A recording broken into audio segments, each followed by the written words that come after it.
Ladies and gentlemen, please rise for the academic procession and the task.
I declare that the 541st Convocation of McMaster University for the conferring of degrees is now in session.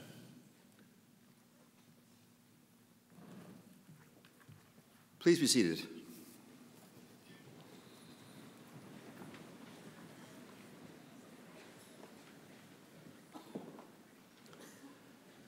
Good afternoon.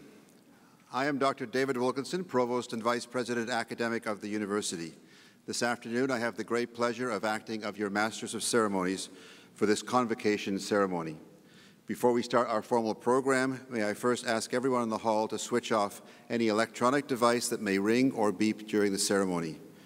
I would now like to invite our Chancellor, Dr. Suzanne Labarge, to make her welcoming remarks.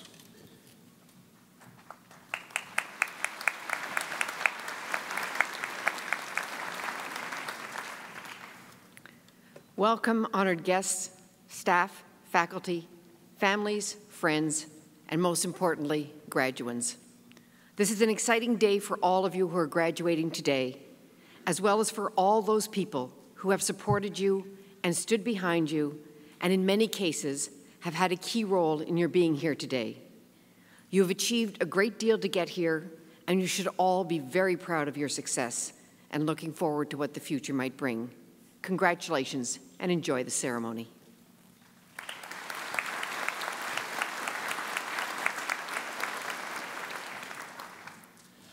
I would now like to introduce Dr. Patrick Dean, President and Vice Chancellor, who will be presenting our honorary degree recipients.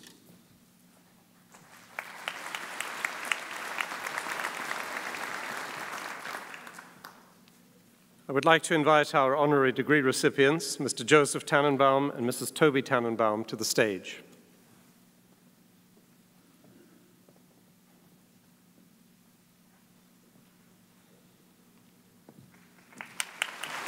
Head over there a little, I can. That's great. Chancellor, by the authority of the Senate of McMaster University, I have the honor to present Joseph and Toby Tannenbaum. Joseph and Toby Tannenbaum are two of our country's most generous and influential philanthropists. As they have worked together for more than 3 decades to establish a truly impressive legacy of giving and cultural leadership, they have also placed themselves on a very short list of donors who have helped remake the Canadian charitable giving landscape and usher in what is certainly our nation's golden age of philanthropy. Mr. Tannenbaum is the founder and chair of JM Enterprises and JM Holdings Limited, and past chairman of Hydro Pontiac Inc. and Pembroke Electrical Light Company. He is also the former president and CEO of the Hamilton-based Bridge and Tank Company. The Tannenbaums are best known, however, for their organization-defining gifts, primarily to the arts, cultural institutions, and healthcare. Since they began their philanthropic mission, they have contributed tens of millions of dollars in cash gifts to charitable institutions, as well as hundreds of millions of dollars in gifts of art. Together, the Tannenbaums have given landmark gifts to organizations including the Canadian Opera Company, New York's Metropolitan Opera Association, the National Ballet of Canada, the Governor General's Performing Arts Awards, Music Canada, Opera Canada, and the Toronto Symphony. They are also important donors to hospitals and medical research, to the Jewish community, and to universities. Their gifts to organizations such as the National Gallery, the Art Gallery of Ontario, and the Royal Ontario Museum, to name just a few, have included several works by the old masters, a complete set of etching and aquatint prints by Goya, Bernini's bust of Pope Gregory XV, a collection of Byzantine art, a collection of 831 separate pieces of Asian art dating from the 17th century BCE to the 13th century CE, and a 1,800 object collection of Neolithic, Cycladic, and Chinese art. In 2010, the Tannenbaums donated to the ROM an exceptionally rare ciborium dated to 550. No other Middle Eastern ciborium dating to that period has survived, and this work is the most significant Byzantine object ever donated to a Canadian museum. The Tannenbaums have also remained connected to the Hamilton community, and their generosity to the Art Gallery of Hamilton has helped solidify the AGH as a gallery of true national prominence. The Tannenbaums' gift of 211 works established arguably the most important collection in terms of both quality and range of works of 19th century French art in Canada. Their gift of more than 100 works of African and oceanic art solidified their legacy at the gallery, located less than 100 meters from the stage here at Hamilton Place. Together and individually, the Tannenbaums have received a number of honors for their work and for their philanthropic leadership. Mr. Tannenbaum has been presented with the Arbor Award and an Honor and Distinction Award from the University of Toronto, as well as the Roy A. Finnemore Award from the Construction Safety Association of Ontario. He is a Fellow of the Society for Civil Engineering and a member of the Order of Canada. Mr. and Mrs. Tannenbaum jointly received the Opera Canada Award. Chancellor, Joseph and Toby Tannenbaum have strengthened important cultural institutions across Canada and here in Hamilton for decades. Their philanthropic mission has redefined the quality and ambition of galleries, museums, and performing arts companies, and they have blazed a path of generosity that has inspired a generation of like-minded individuals and families. Chancellor, I present Joseph and Toby Tannenbaum to you so that you may confer upon them the degree Doctor of Laws, honoris causa. The Chancellor will turn around.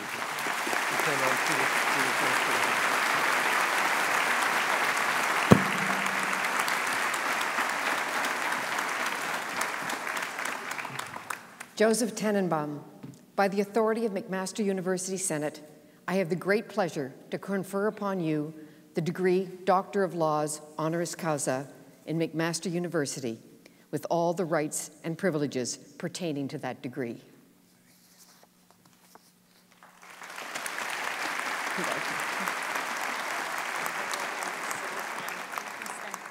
Toby Tannenbaum, by the authority of McMaster University Senate, I have the great pleasure to confer upon you the degree of Doctor of Laws honoris causa in McMaster University, with all the rights and privileges pertaining to that degree.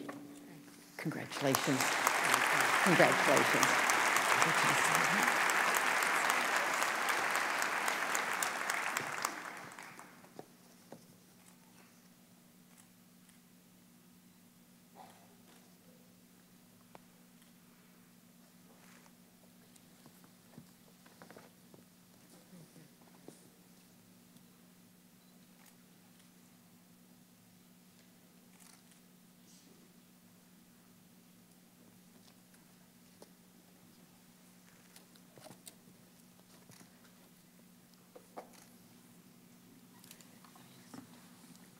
I would now like to invite Dr. Joseph and Toby Tannenbaum to deliver the convocation address.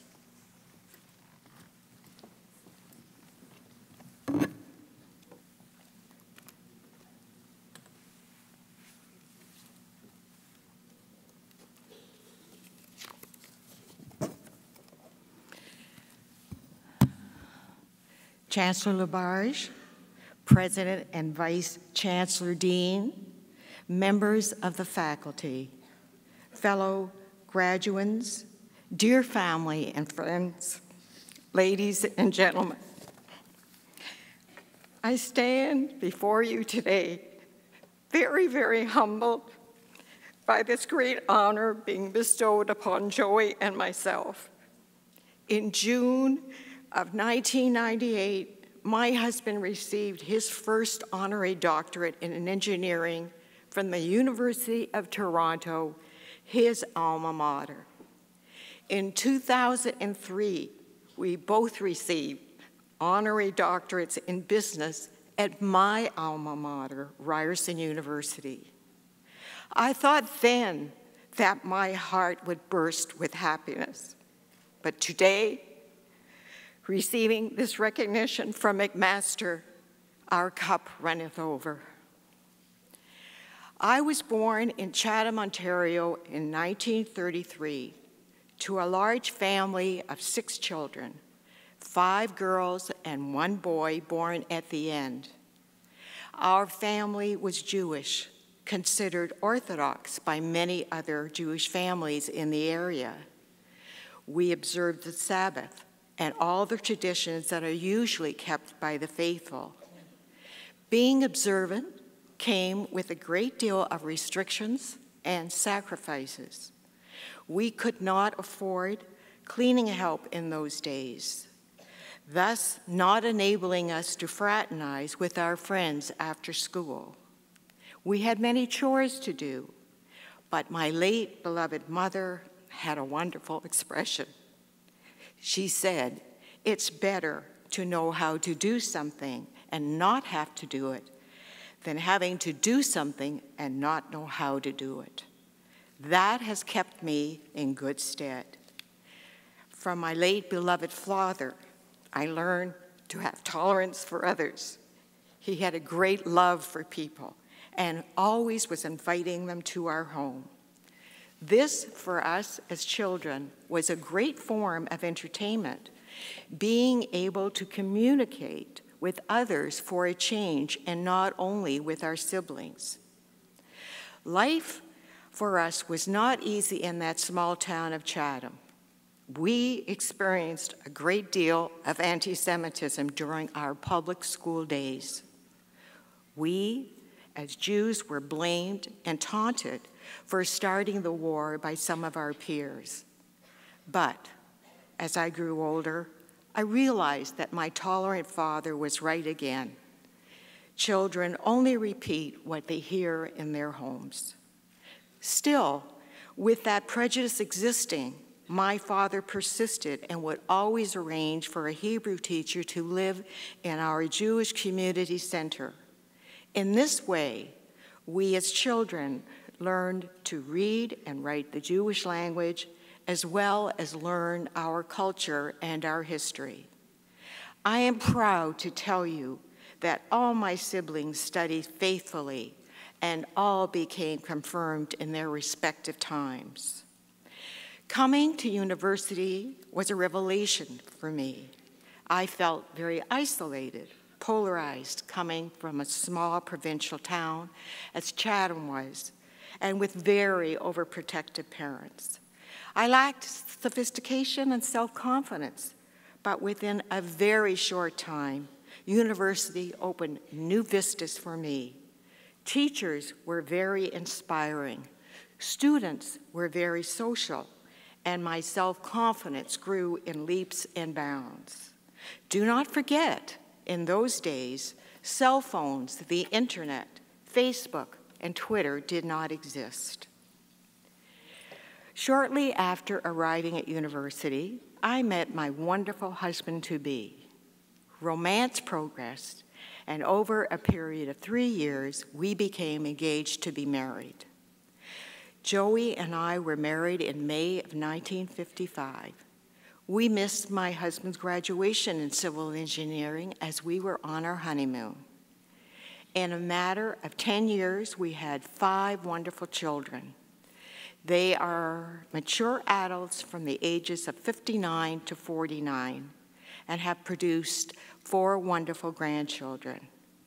Joey and I have just celebrated our 60th wedding anniversary a few weeks ago, but with many hills and valleys along the way.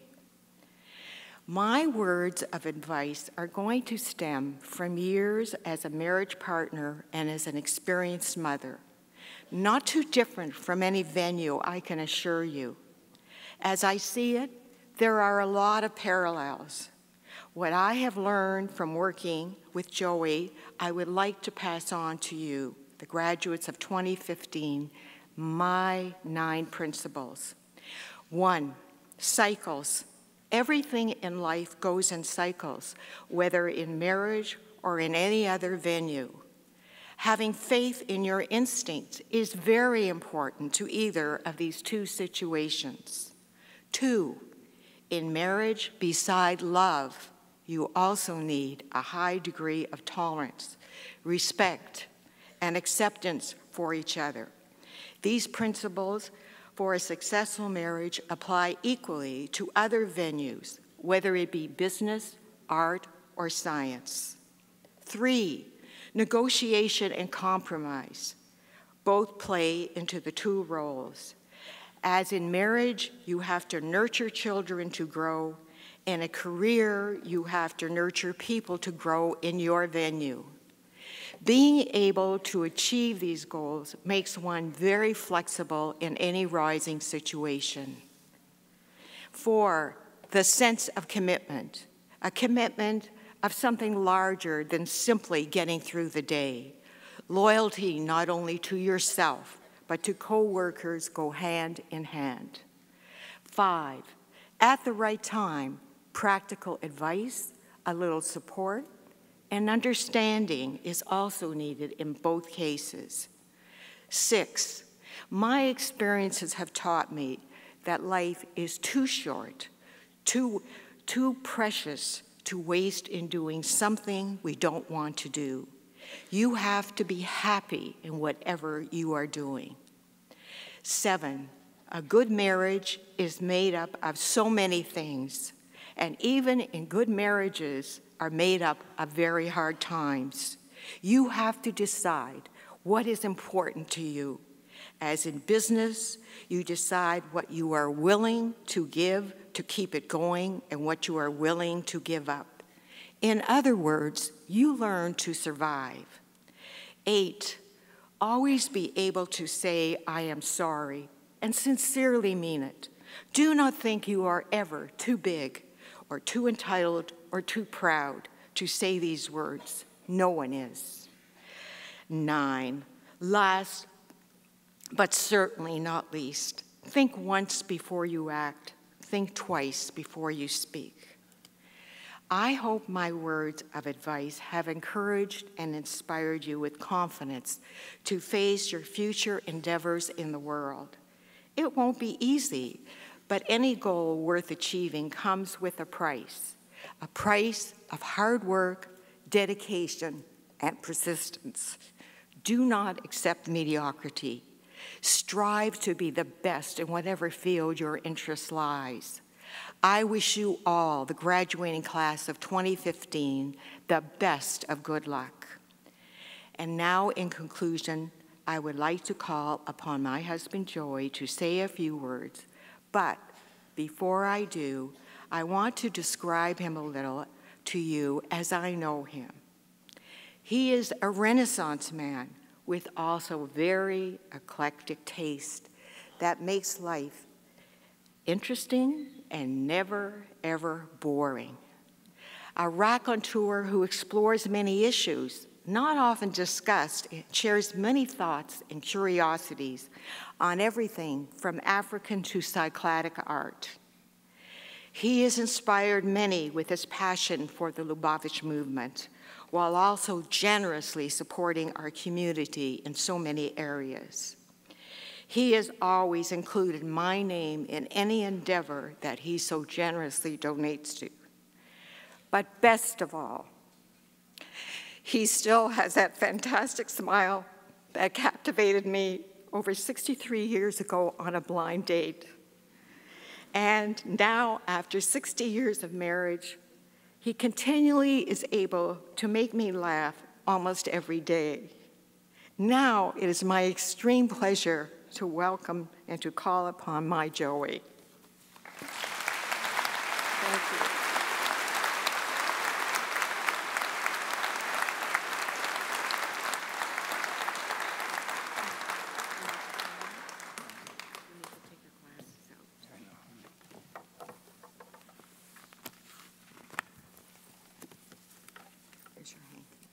Yeah, thank you, honey. Okay.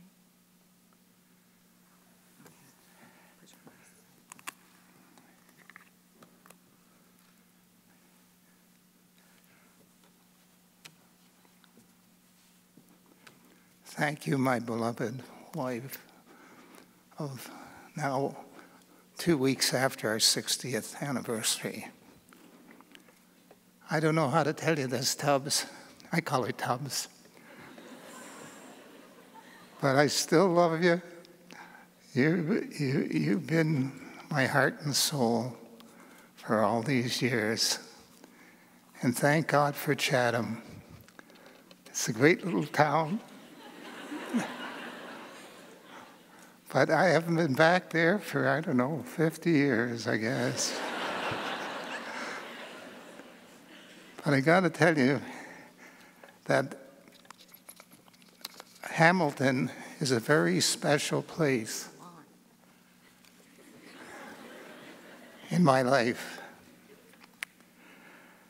Chancellor Labarge, Vice Chancellor Dean, members of the faculty, fellow graduates, ladies and gentlemen. When I was working on my speech, I received a letter from a very dear friend and a very wise man, Rabbi Aaron Grossbaum, who is here with us today on this wonderful occasion. In his letter, he talked of giving, the very thing Toby and I are being honored for today. I wish to quote from the letter because I feel his words are something you should all hear. He said as follows: "The two primary faculties that form the battery pack and energize the human experience are the mind and the heart. Indeed, the diversity of personalities amongst people is a direct result of the mix, proportion, and composition of these two facilitators. At one end of the scale, there are people who are blessed with a great mind but lack compassion. At the other end, there are people endowed with a big heart but lack the depth of knowledge to see the big picture. And then there is the neshama, the Jewish word for the soul. By some, the neshama is smothered and buried by ego and self-gratification. By others, the neshama shines and is reflected by their kindness, conduct, and consideration of others. Our sages declare that charity is rewarded with 6 blessings, yet when the gift is offered with a smile, the blessings swell to 11. There are no words that could have better reflected what Toby and I believe in and how we feel today. Toby and I have been very blessed, and sharing that good fortune has been central to our 60 years of married life. We have always wanted to give back to Canada, which we feel is by far the greatest country in the world. We must all recognize. Thank you. We must all recognize how great our nation is, and we must all strive to make it even greater by each giving back to society whatever and whenever we are able to. I encourage you as you go forward in the wonderful lives ahead of you to give thanks for the blessings in your lives, both the coincidences that shape your decisions and the opportunities that you create through your dedication and hard work. Remember the words of the Rabbi. Find your own unique ways to give back to our great country and enjoy the blessings that will flow from your generosity. Thank you.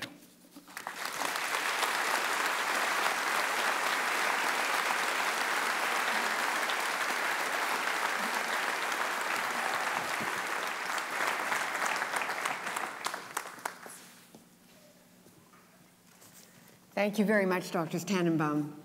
It's rare that we have a chance to honor a couple who have contributed so much to society as the Tannenbaums have.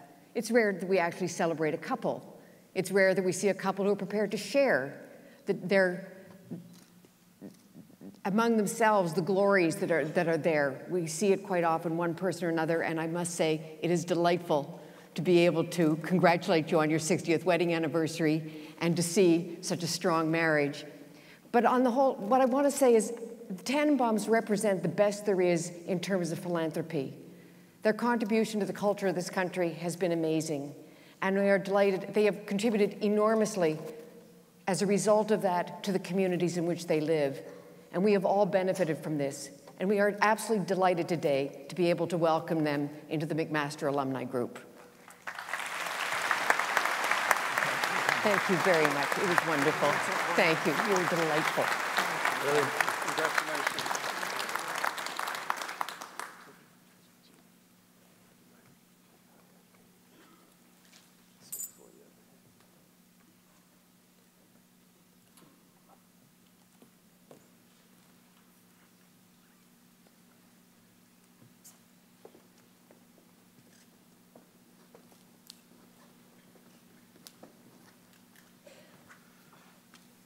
Dr. Patrick Dean will now come forward to present the graduands to our Chancellor for admission to their degrees.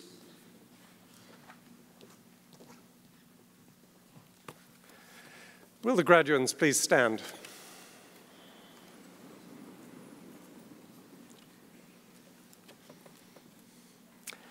Chancellor, on behalf of McMaster University Senate, I present to you these candidates in order that you may confer the appropriate degrees upon them, and I bear witness that they are worthy and suitable.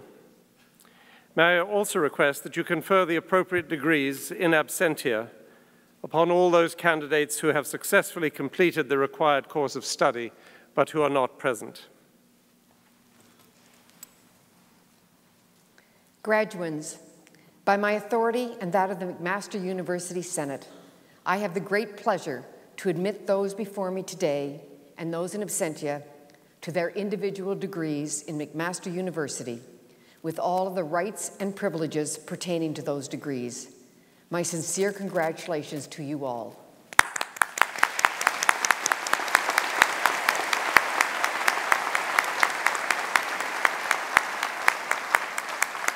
Please be seated.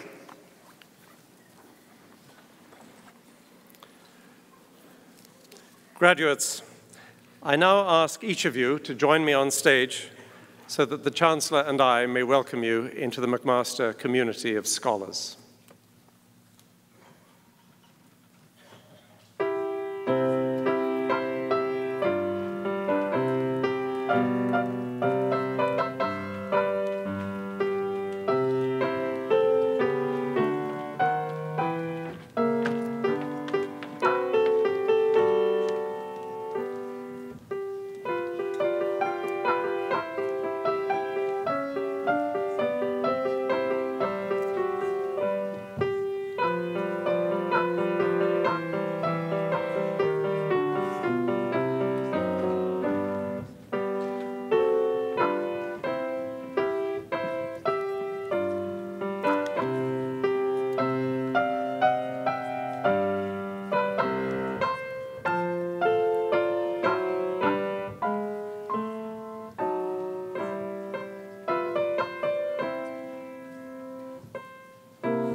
Ladies and gentlemen, so that each graduate's name may be heard, it would be appreciated if during the presentation of the graduates, you hold your collective applause to the end of each degree category. Thank you. Madam Chancellor, may I present to you the following graduates of the degree Doctor of Philosophy. Charlie Cranston Raymond.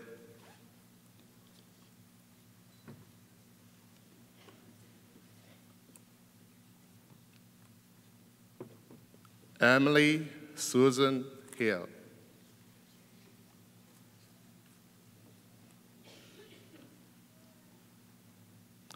Katya Jennifer Lee.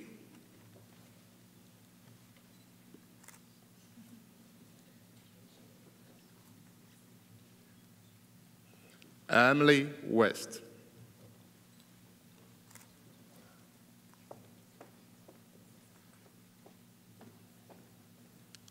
Katerina Tadic.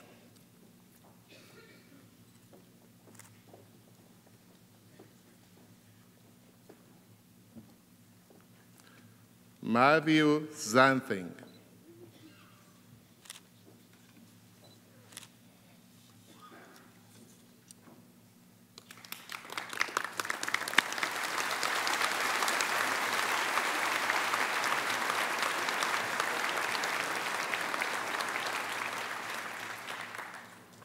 Madam Chancellor, may I present to you the following graduates of the degree Master of Arts. Tanya Grubnik.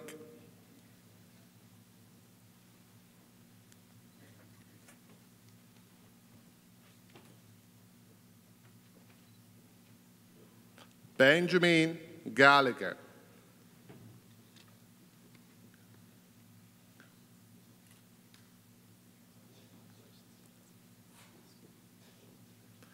Catherine Lozinski.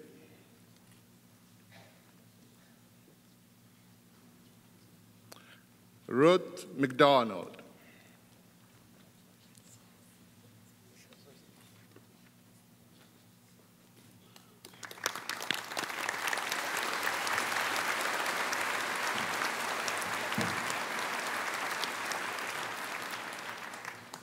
Madam Chancellor, may I present to you the following graduates of the degree Master of Communications Management. Dana Al-Sami.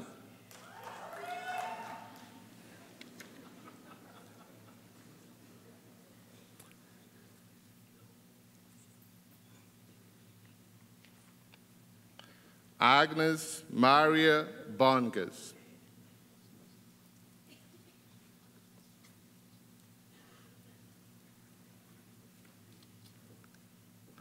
Tyler Kaser.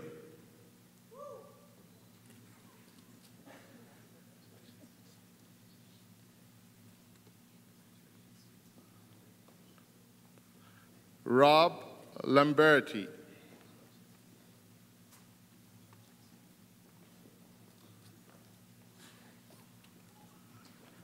Marisa Mazzano.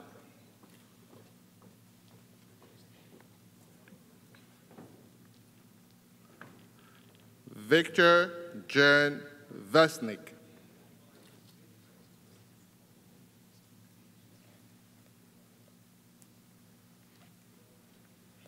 Claire Woodin.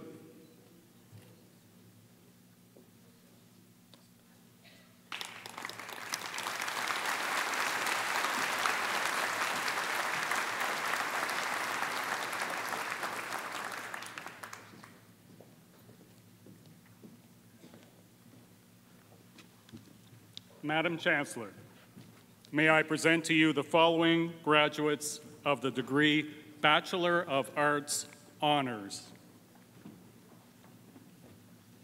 Oluwatobi Abdul.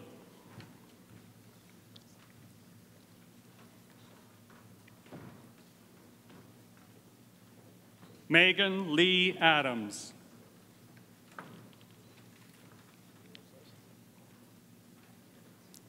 Noor Afara.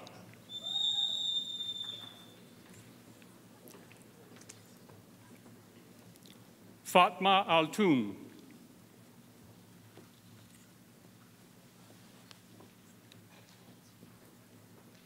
Daniel Mikhail Alatepe.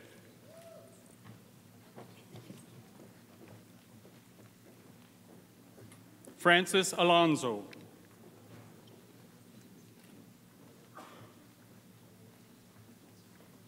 Noor Hisham Alzanoun.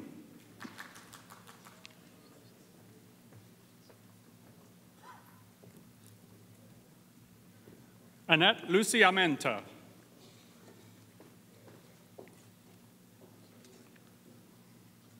Jeremy Angelini.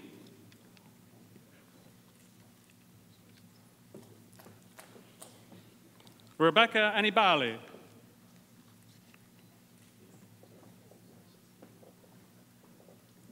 Olivia Armstrong.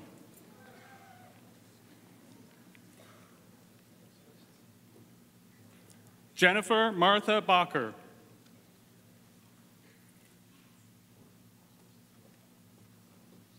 Christina Bachu.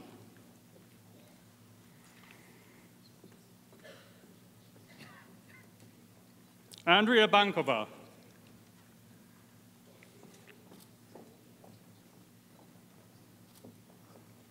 Chantel Nicole Barreto.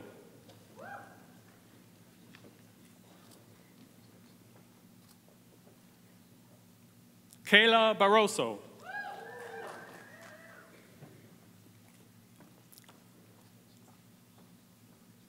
Bronte Beach.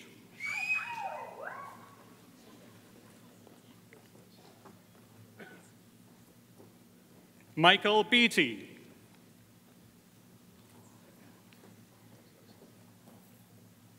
Matthew Joseph Phelan.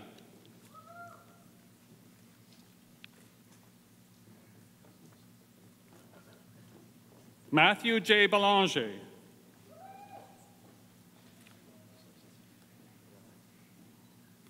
Alexandria Jenny Bell.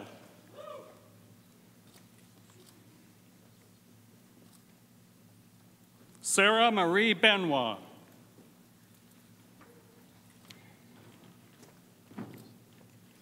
Sarah Barish.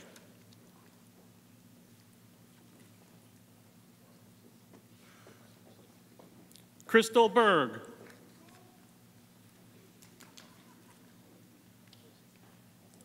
Sam Bianco.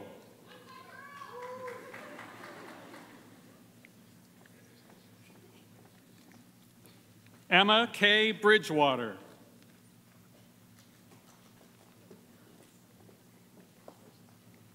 Curlin Jamilia Britton.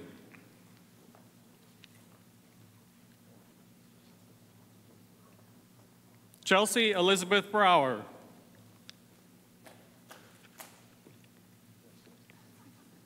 Garrett Brown.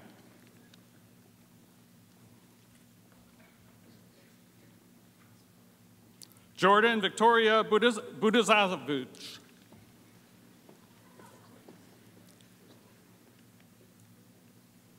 Veronica Eloise Grace Butler.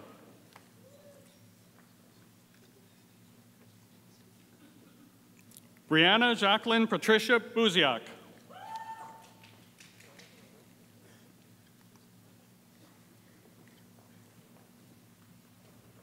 Madison Calder. Alexander Michael Camilleri.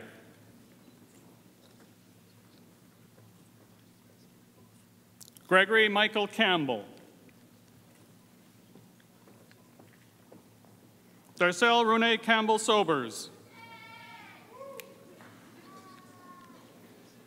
Kara Monica Carabas Talazik.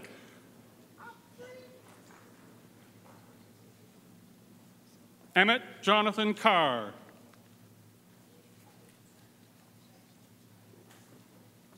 Deanna Marie Seelan.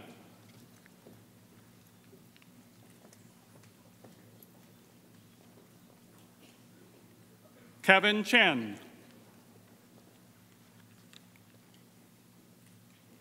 Victor Cheng.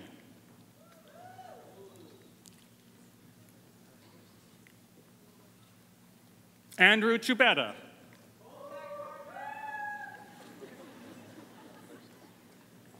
Chantal Chino.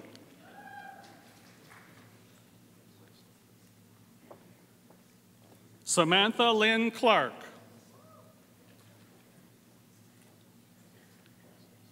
Courtney Cochran.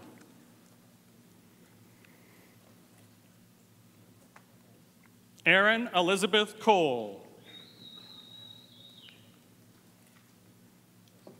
Ashley Constant.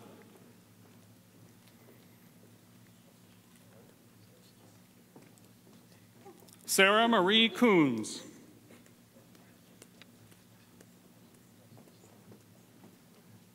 Olivia Isabella Costantini.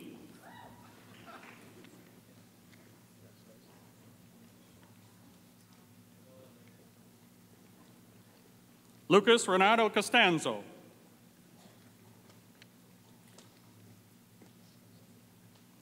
Olivia Jacqueline Crane. Cassandra D'Ambrosio.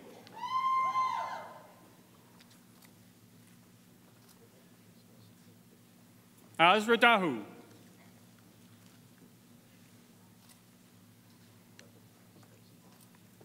Natasha Samantha Dali Cardillo.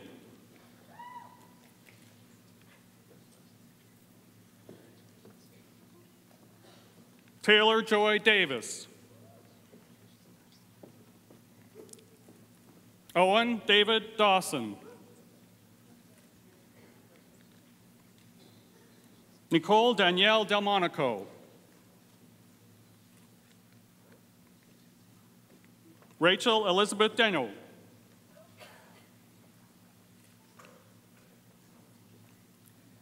Krista Deverson.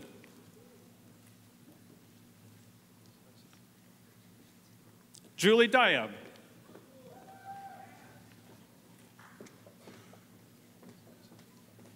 Mark Diggin.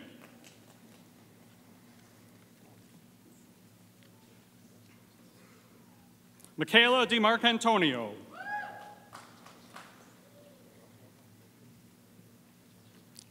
Jarrell Timothy Hehenarasa Diokno.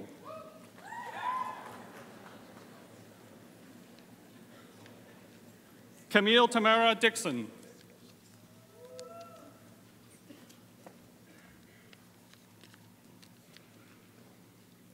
Brooke Jerry Lynn Doran.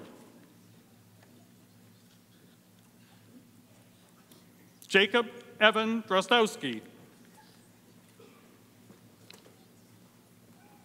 Philip Alexander Drum.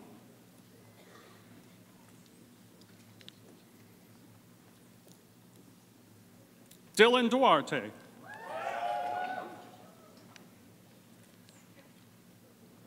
Rebecca Bernadette Dew.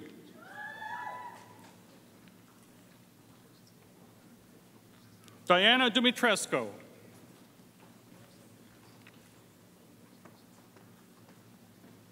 Taylor Elizabeth Dysart.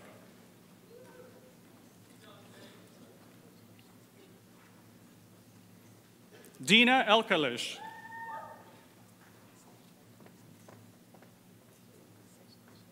Sydney Karen Eleanor.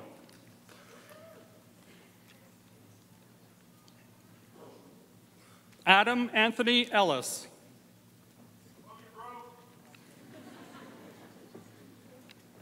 Mary Elizabeth Falcone.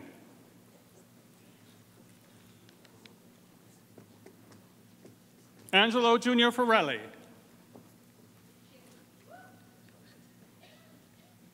Simon Felice.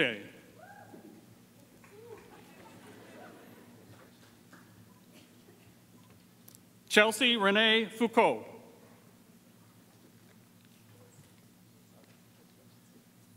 Emily Rose Pauline Francis.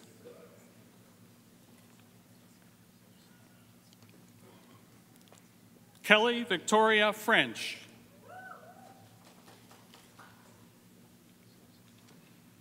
Chelsea Fry.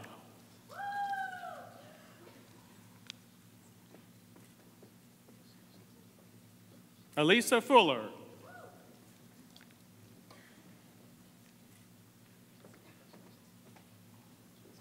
Tara Cassandra Galloway.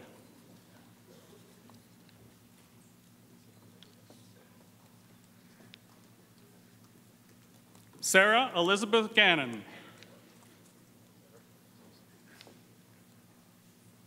Erica Paige Gardner.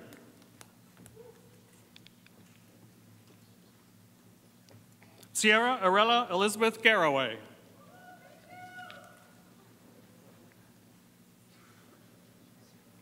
Sarah Nicole Gilia.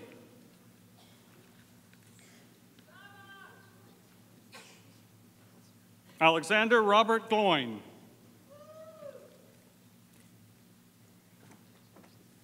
Catherine Anna Golobich.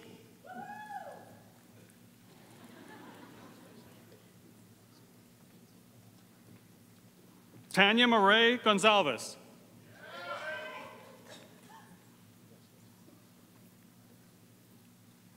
Jessica Gronjensky.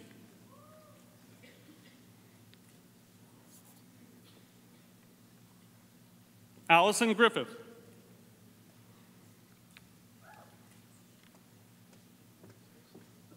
Amanda Harding.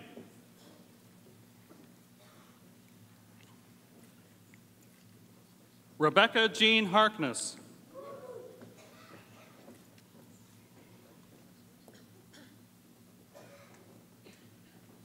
Ashley Harvey.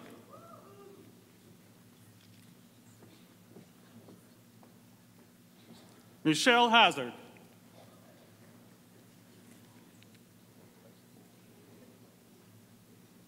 Kate Lenora Heer.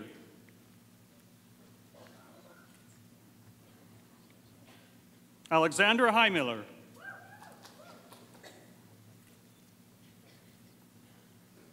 Emily Kathleen Heron.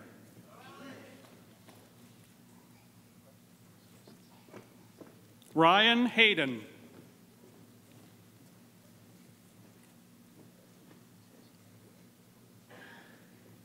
Catherine Hicks.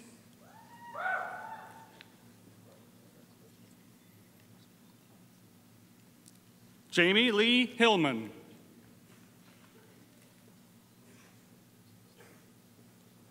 Anna Elizabeth Cynthia Hurst.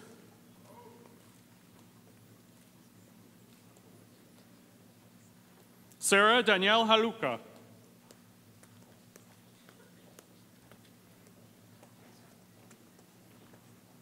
Kelsey Elizabeth Holst.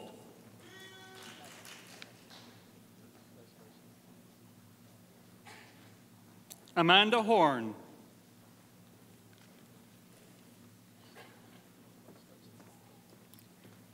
Jennifer Kate Howie.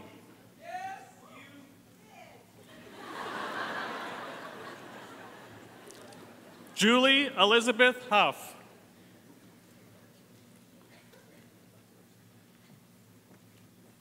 Amanda Nicole Hunt.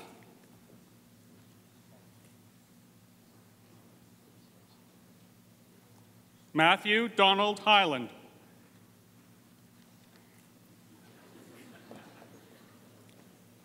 William James Innes.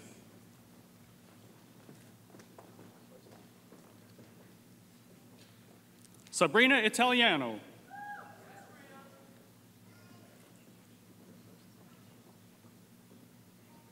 Domebi Orgo Iyama.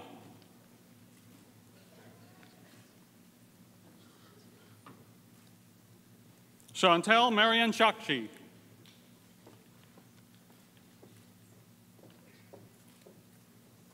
Ian Johansson.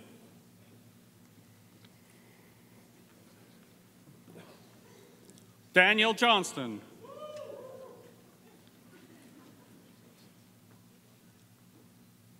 Mina Karabit.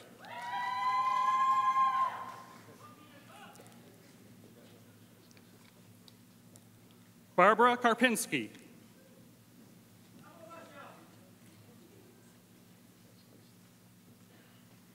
Carissa Kay.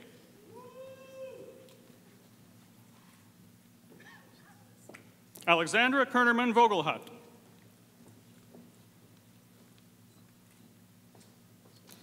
Kimberly Carr.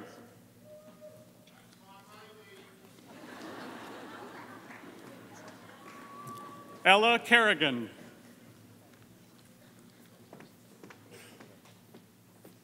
Louis Kang.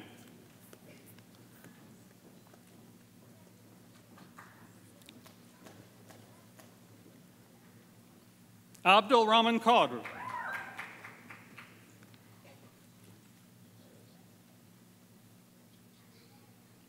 Sarah King.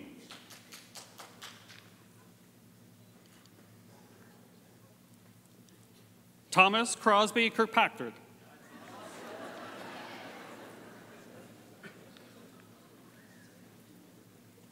Sandra Elizabeth Kitchen.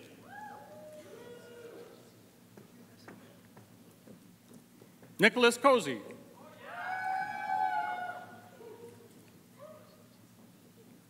Josephine Kozlowski.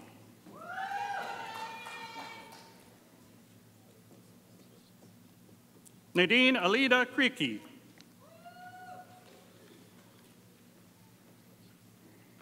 Elizabeth Jean Kroc.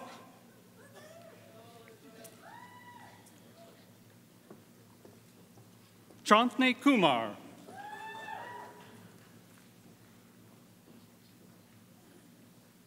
Alexandra Lorty.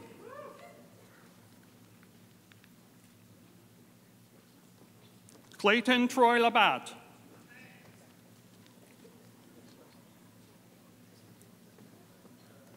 Catherine Latour.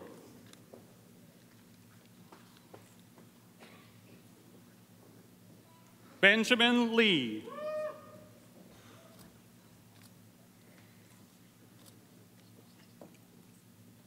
Emmanuel Lee.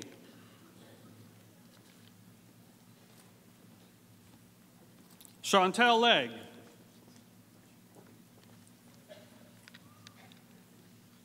Rachel Lokyan Lay. Whoa!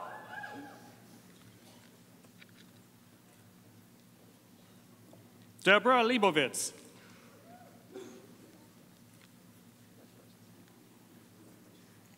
Adam Lee.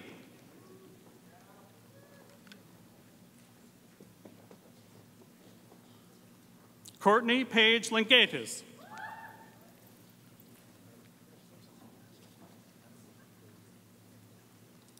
Allison Linky.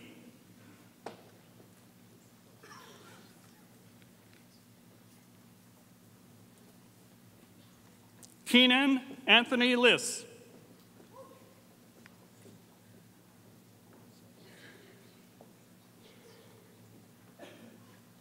Michelle Ann Lopez.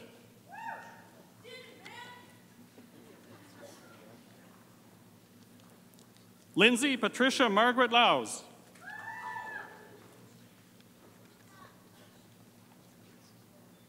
Alexandra Luqueta.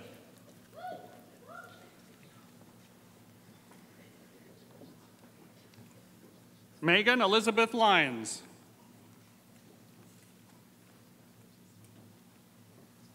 Amanda Mae McIntosh.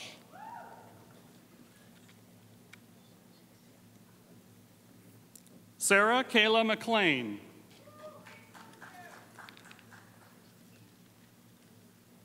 Christina Kimberly Maximus.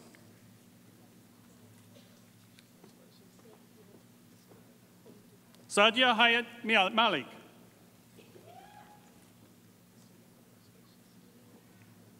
Rafaela Beckman Mandel.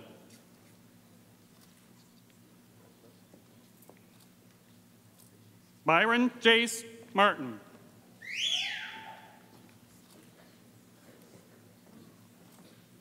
Nadia Masoudi.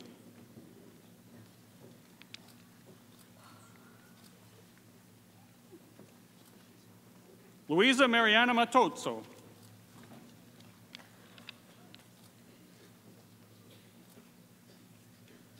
Sean Patrick McCarran.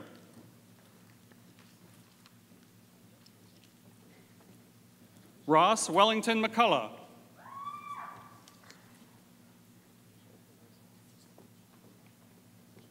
Elise Emily McCusker.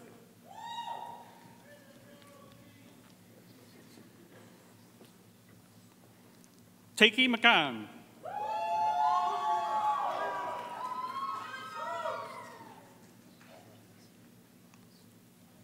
Rachel McLaughlin.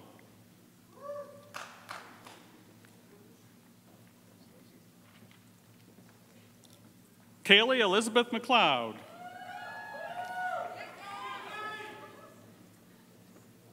Allison Marie McNeil.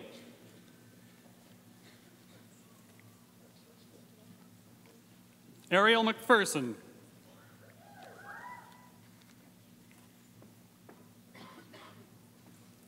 Alexandra Kathleen McVitie.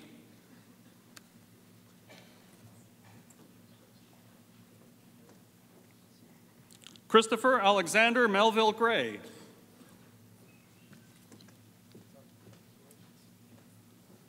Denise Alexandra Menezes Bakis.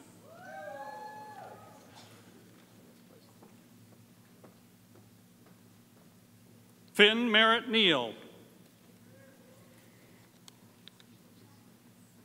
Ryan Mickleborough.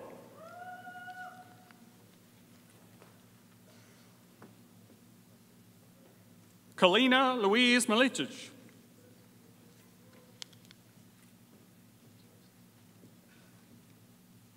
Julia Patricia Mills.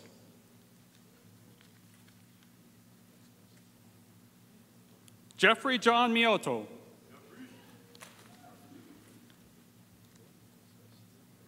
Tatiana Miyamoto.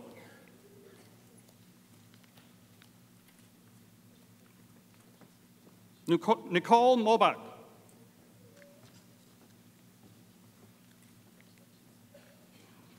Nagar Modir.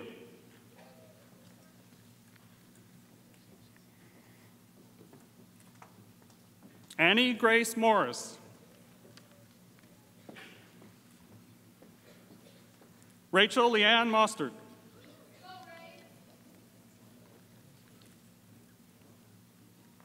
Anna Moroński.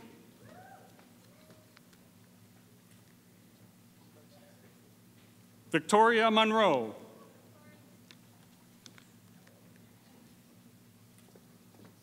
Lauren Murphy.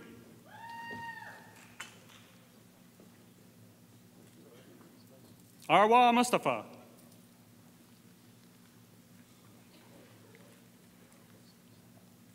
Arshia Nair.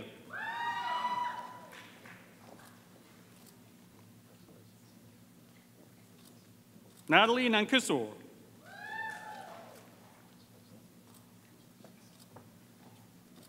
Pushpi Narula.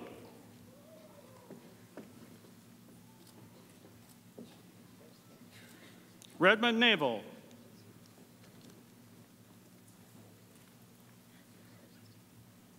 Harpunit Kar Nijar.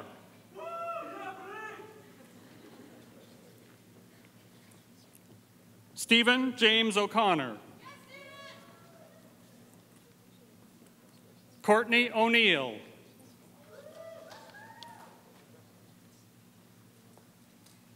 Peter Joseph O'Sullivan.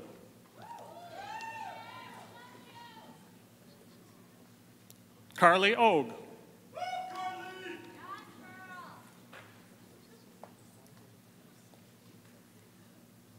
Lily Madeline Ogle.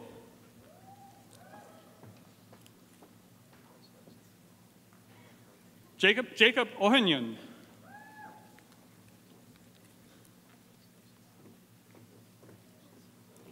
Jennifer Marley Okagwali.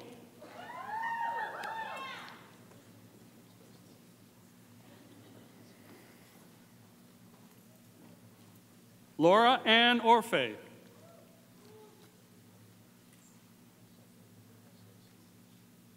Katrina Owens.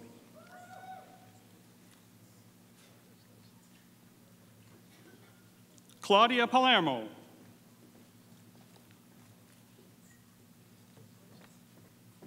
Bianca Paracelli.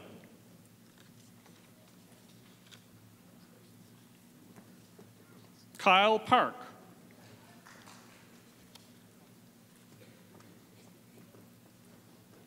Azim Patel.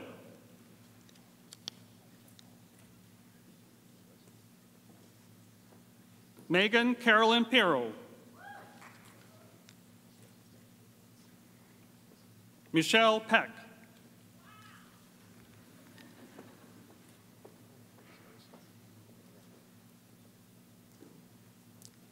Paulina Pelinovsky.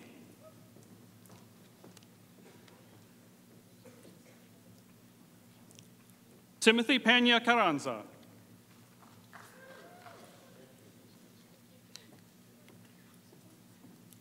Ryan Christopher Perez.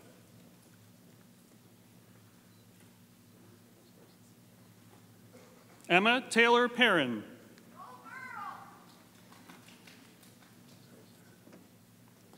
Stephen Michael Petrina.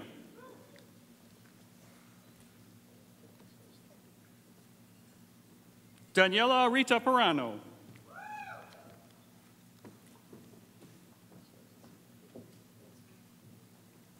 Meg Alexandra Potroff.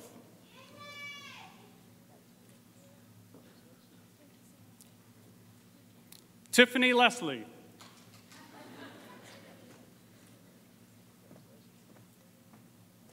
Tisa Jane Rayner.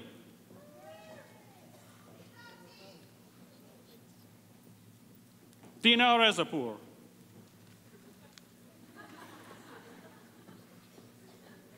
Cadence Megan Robertson.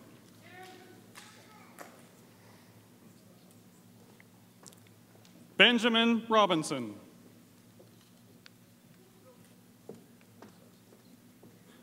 Catherine Mary Robinson.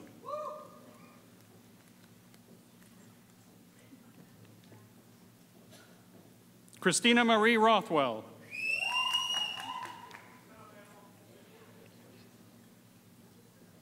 Jesse David Rubin.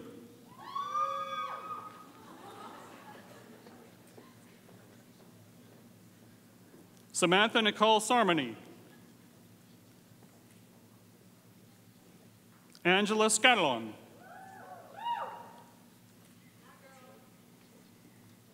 Samantha Shell.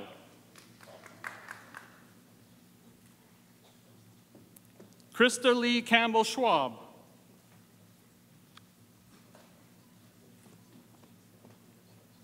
Anthony Shime.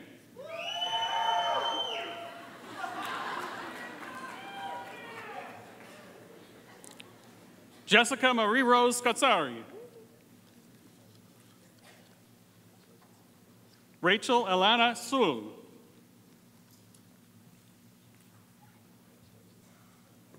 Lauren Shaw.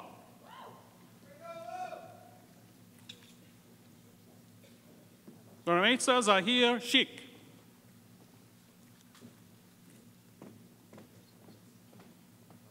Laura Sinclair.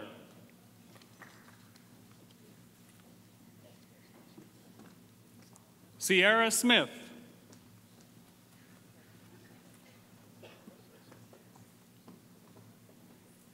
Stephanie Inez Smith. Paisley May Spring.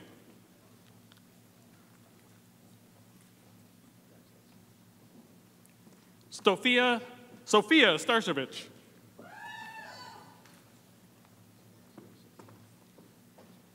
David Bateman Steele.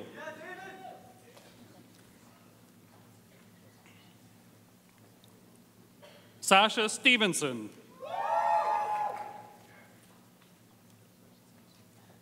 Holly Lee Stewart.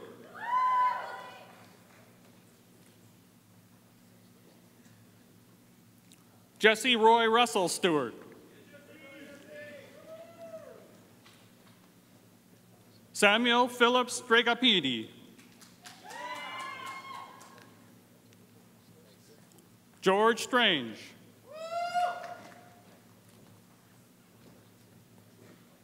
Chloe Marguerite Marie Succo.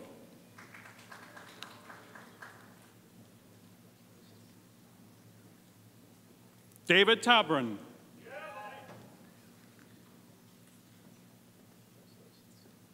Ray Francis Tanaka.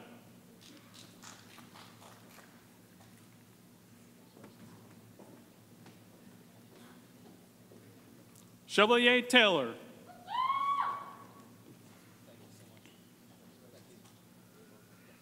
Amy Lee Thackeray.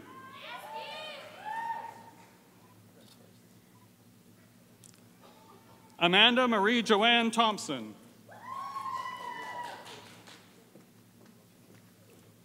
James William Thornton.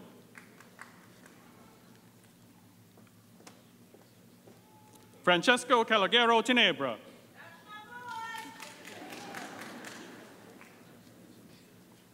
Pamela Teut.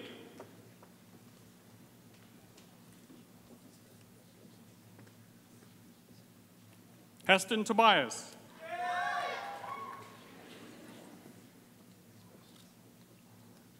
Connor Boyd Kemp Tranch.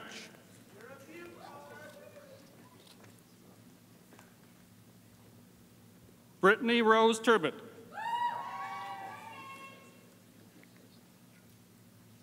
Megan Gabrielle Umali.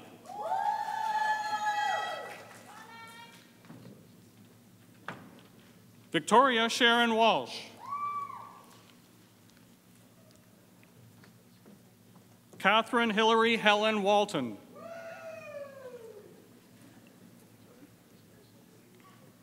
Amanda Mary Louise Watkins.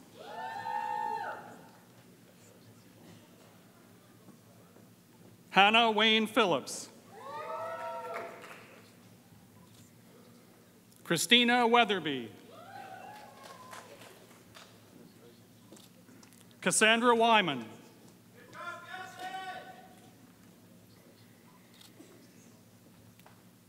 David White.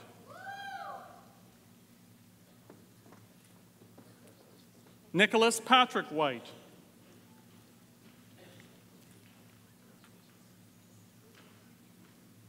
Sienna Wilkinson.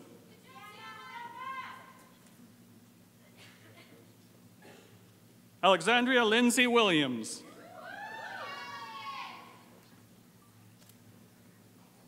Anne Elizabeth Williams.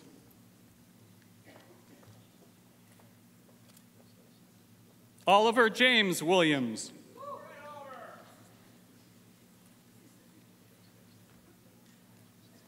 Sean Williams.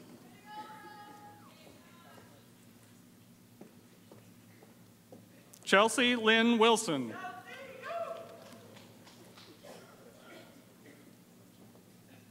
Julia Ching Wong.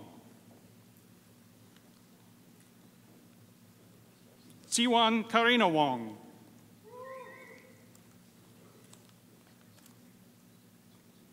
Andrew Yang.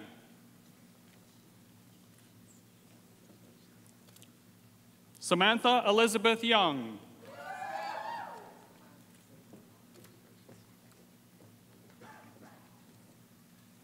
Jeremy Anthony Zuniga Rodriguez.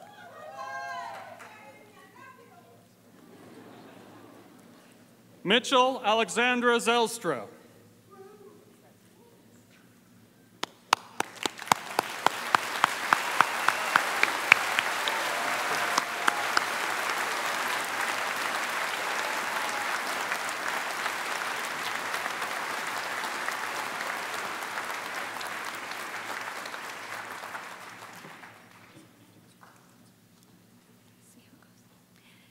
Madam Chancellor, may I present to you the following graduates of the degree Bachelor of Fine Arts Honors.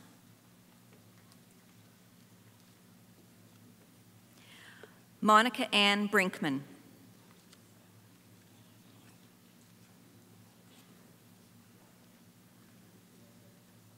Ailish Elizabeth Corbet.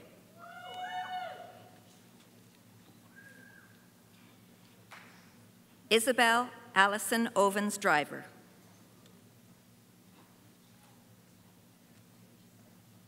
Amber Forno.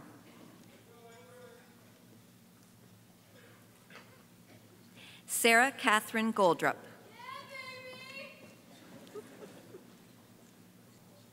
Jin Liu.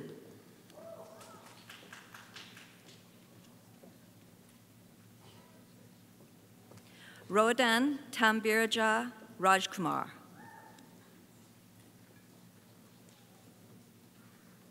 Natalie Richard.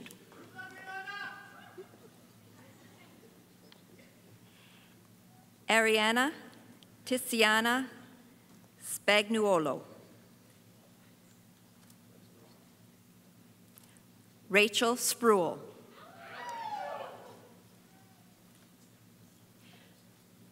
Kirby Brianna Prince Tobin.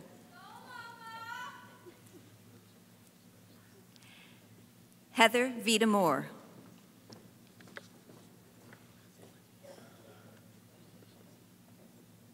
Shreya Yugandranag.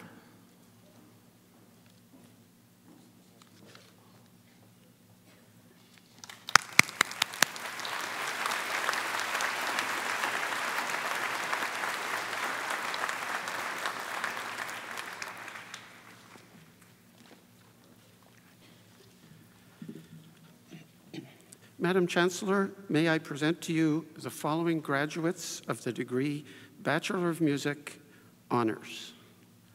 Cassandra Coker.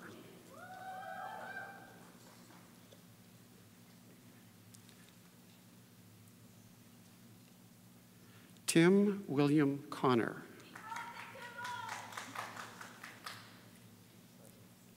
Laura Janelle Dinner.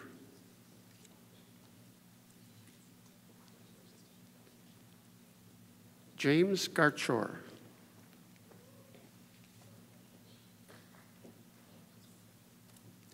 Matthew Garchor.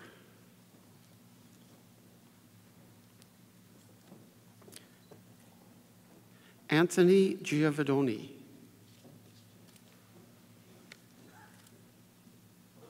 Ariel Huyn.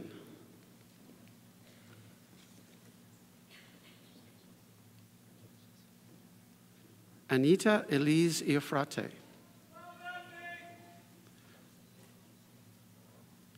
Sean Gregory Patrick Kerr.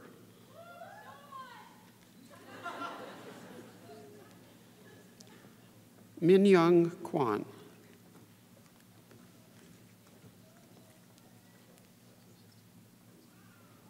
Perry Luden.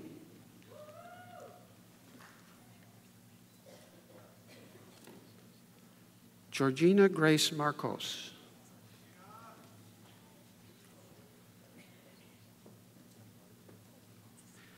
Elise Martinez Nacorato.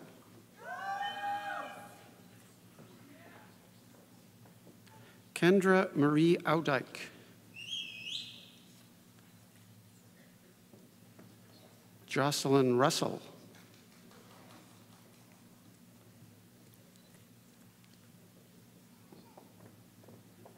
Matthew Gregory Shuitt.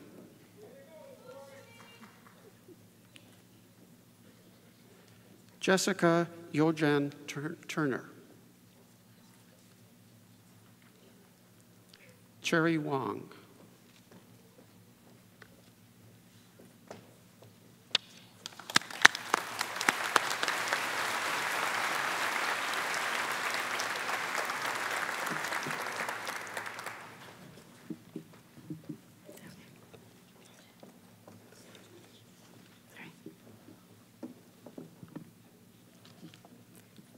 Madam Chancellor, may I present to you the following graduates of the degree Bachelor of Arts and Science Honors. Sophia Ahmed.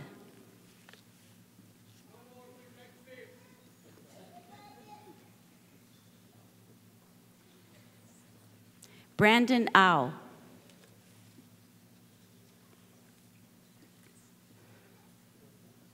Pavan Alek.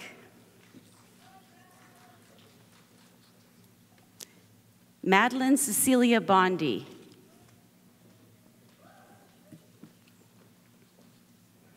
Alan Kelvin William Brown.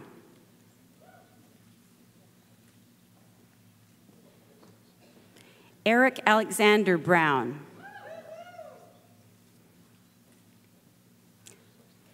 Michael Joseph Cannon.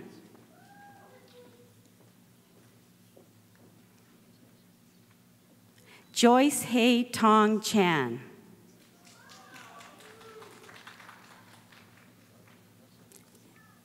Stephen Clare.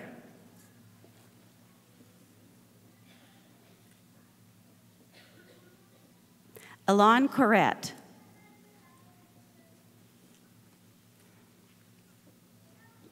Anthony D'Ambrosio.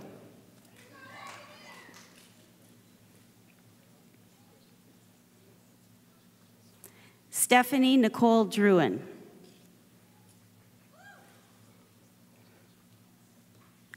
Layla Gand.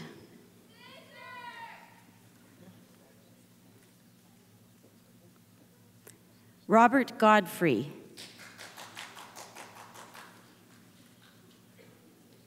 Simran Graywal.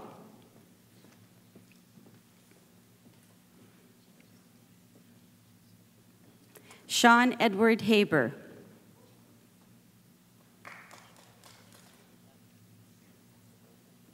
Kara Hounsell.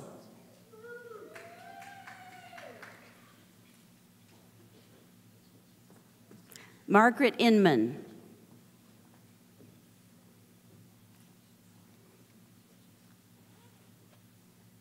Rayhana Jamani.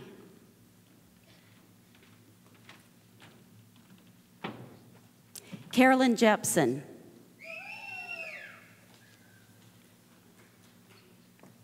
Alicia Kapoor.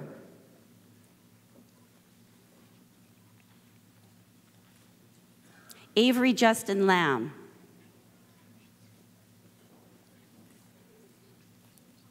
Jessie Jayanyan Liu.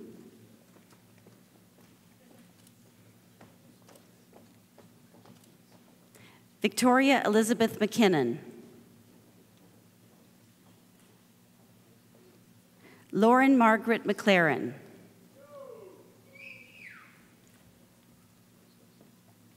Julianne Marion Mendoza.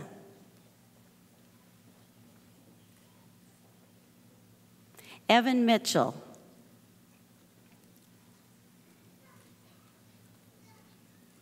Rabia Razi Parpia.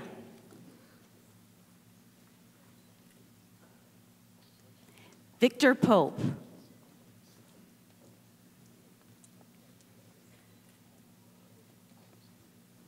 Naomi Pullen. Julia Redmond.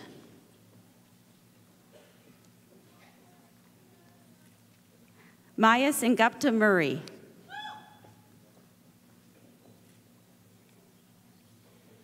Alexandra Spruill.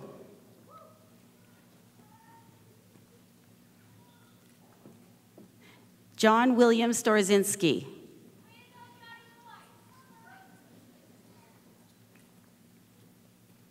Lowell Thomas Tadezi Taye.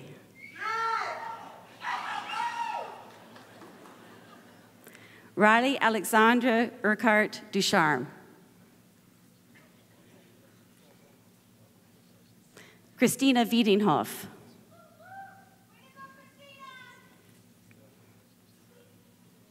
Stephanie Wansai Chong.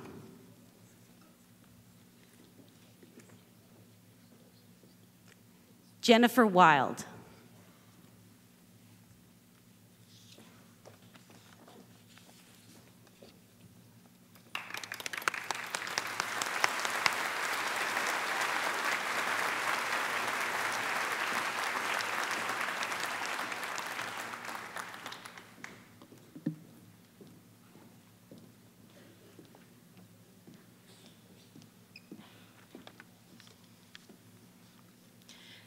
Madam Chancellor, may I present to you the following graduates of the degree Bachelor of Arts.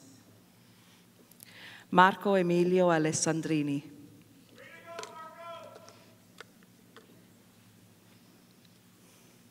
Haura Alkayat.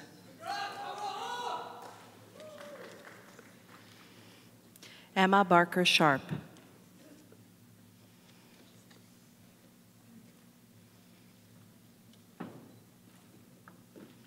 Brittany Dominique Bowen.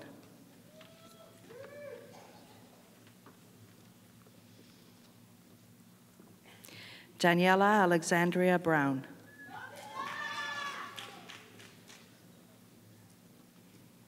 Jeffrey Joseph Burns. Shelby Rose Kaeya.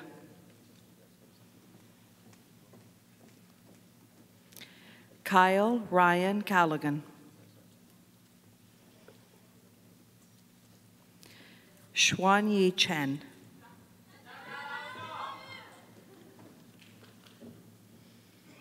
Amanda D'Antonio.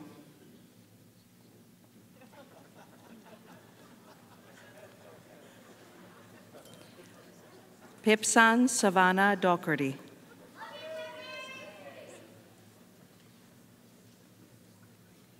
Hillary Katrina Eldridge.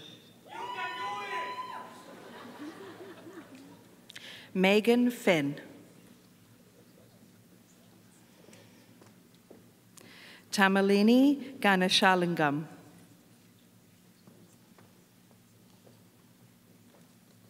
Miriam Gonzalez Renaga. Anissa Michona Guerra Khan.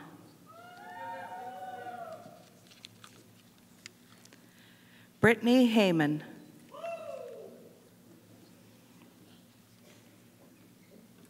Emily Hockmeyer.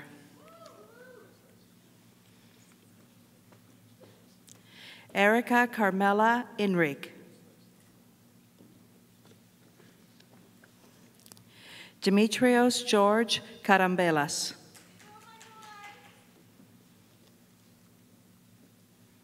Thomas Arthur Kember.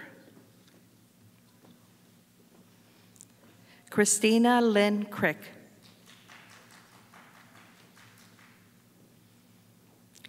Candace Lewis.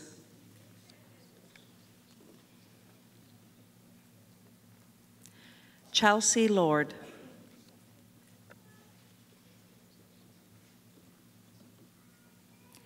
Lori Maines. Brandon Miyawasagi.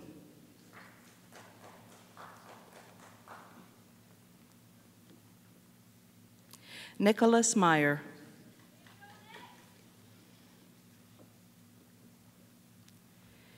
Andrea Lynn Miller.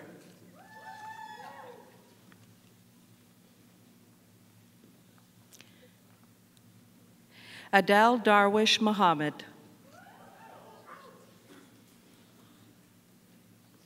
James Allen Moore.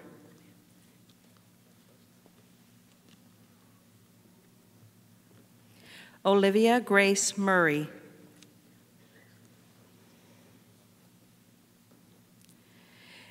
Echana Muruganathan. Jamil Babrak Niazi. Stuart Nurse.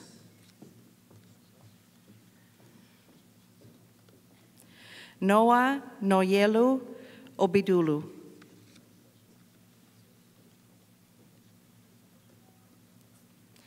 Angela Shana Oliverio.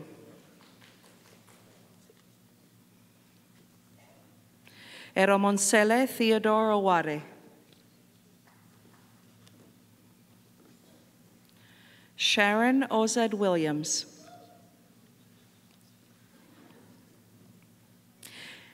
Andrew Philip Pangowish.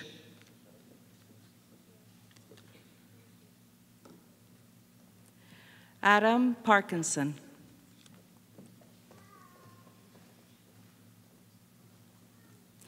Krista Beth Passo. Nathan Christopher Snyder Plagueman. Isaac Porches.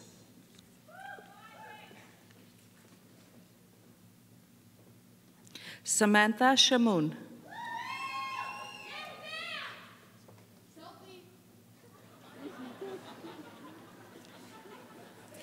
Amy Leanne Smith.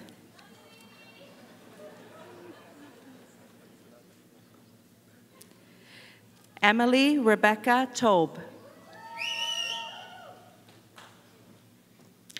Michelle Mackenzie Thibault.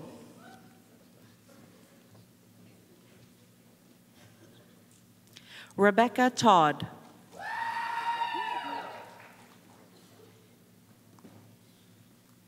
Wilma Van Coolen.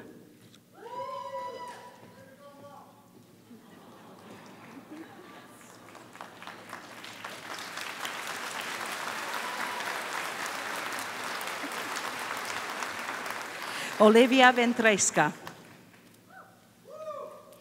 Sean Edward Weiss. Taylor Allen Yankee.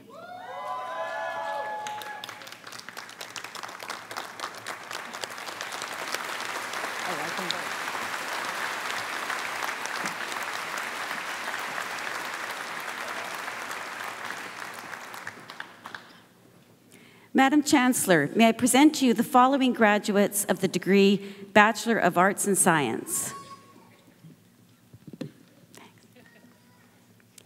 Liam Crummy.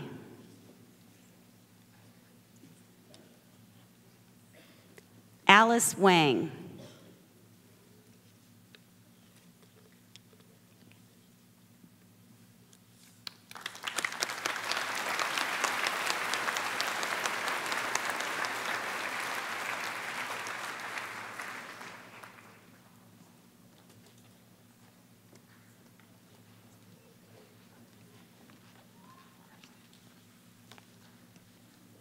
Madam Chancellor, may I present to you graduates for the degree Diploma, Gender Studies and Feminist Research, graduate diploma, Emily West.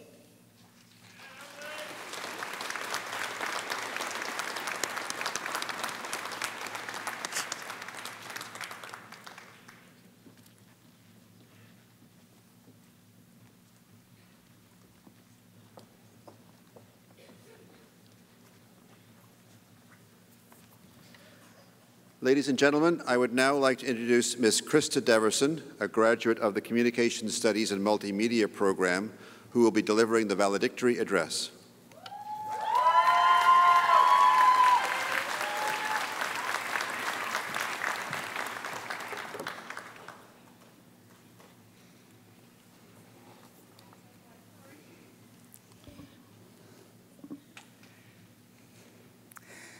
Hello, fellow astronauts, alien encounter enthusiasts, outer space explorers.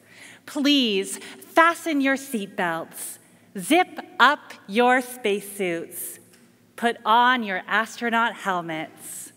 Now we're ready to blast off. Oh, but patience, please. You didn't really think that we would leave without a little motivational speech, did you?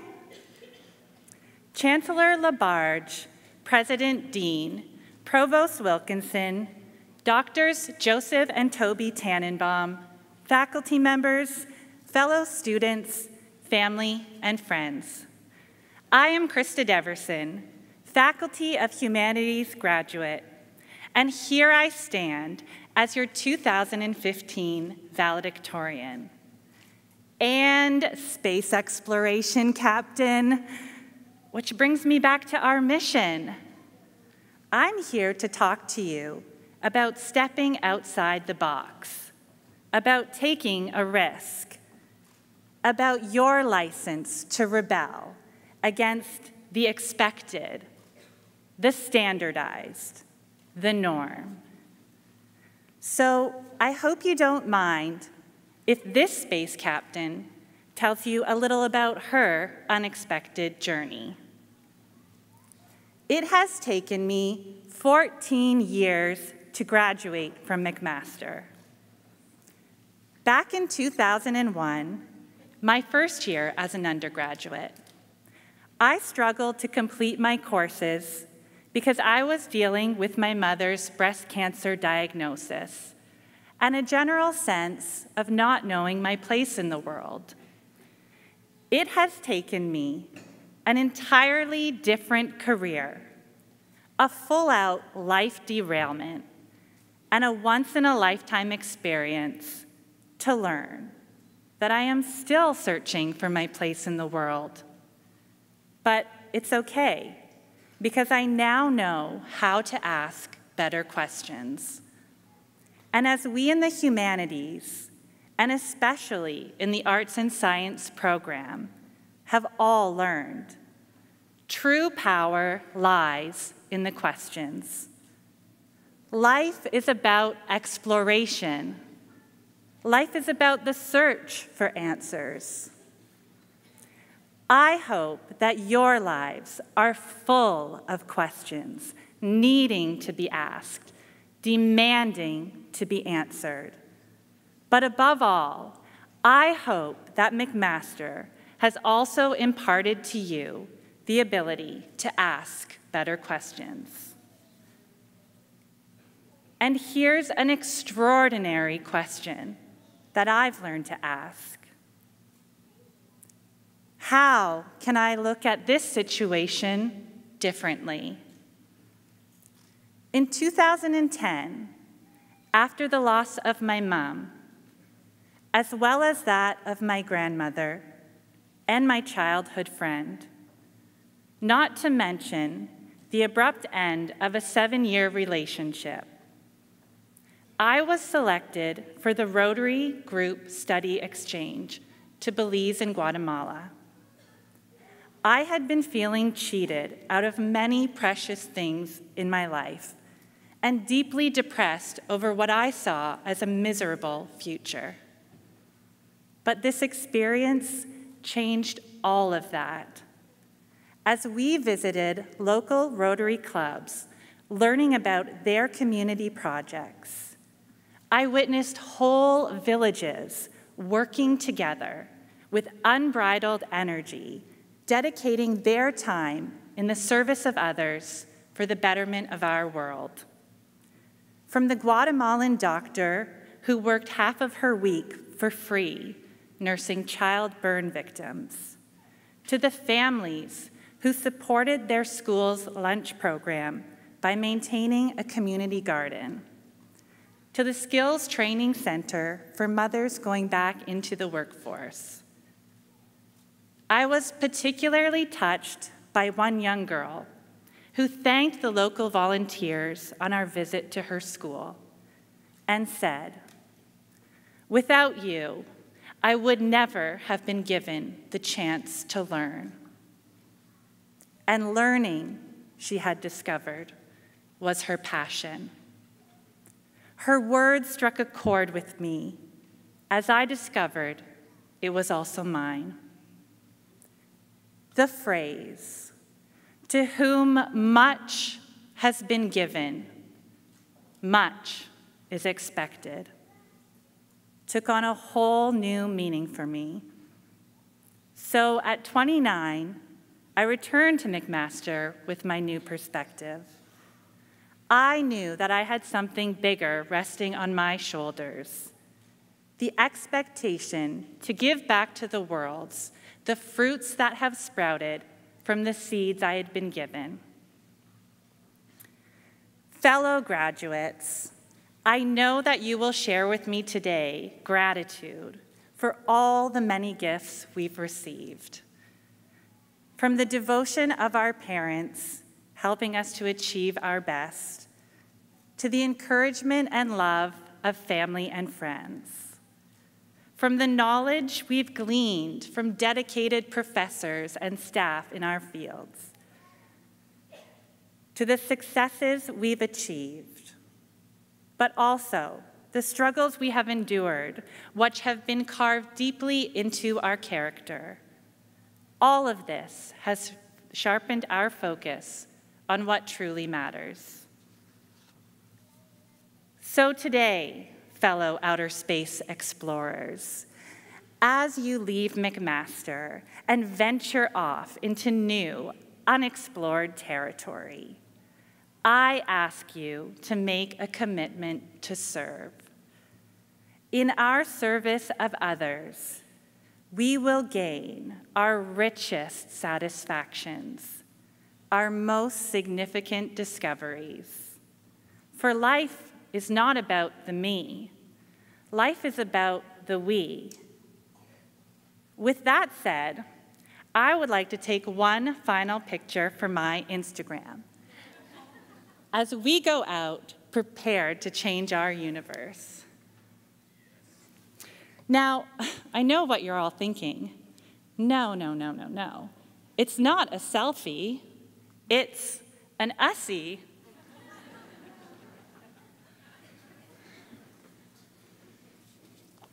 Thank you.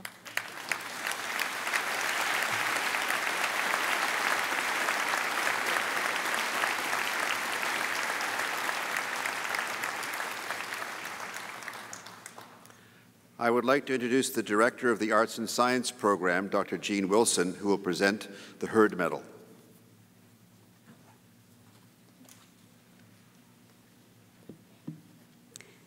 Ladies and gentlemen, may I present the winner of the Heard Medal for Outstanding Academic Achievements in an honors program with economics as the major field of study.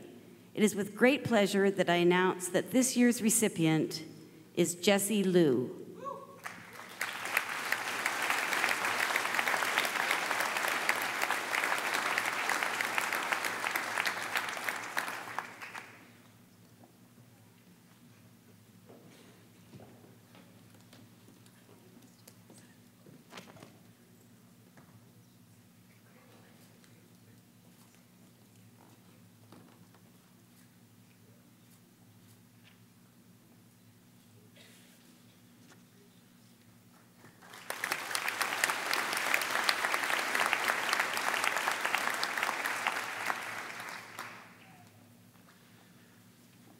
May I now introduce Ms. Sandra Stevenson, the President of the McMaster Alumni Association.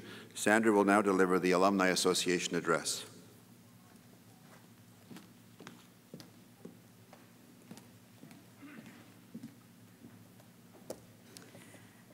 Chancellor Labarge, President Dean, McMaster faculty, fellow alumni, honored guests, and members of the McMaster class of 2015.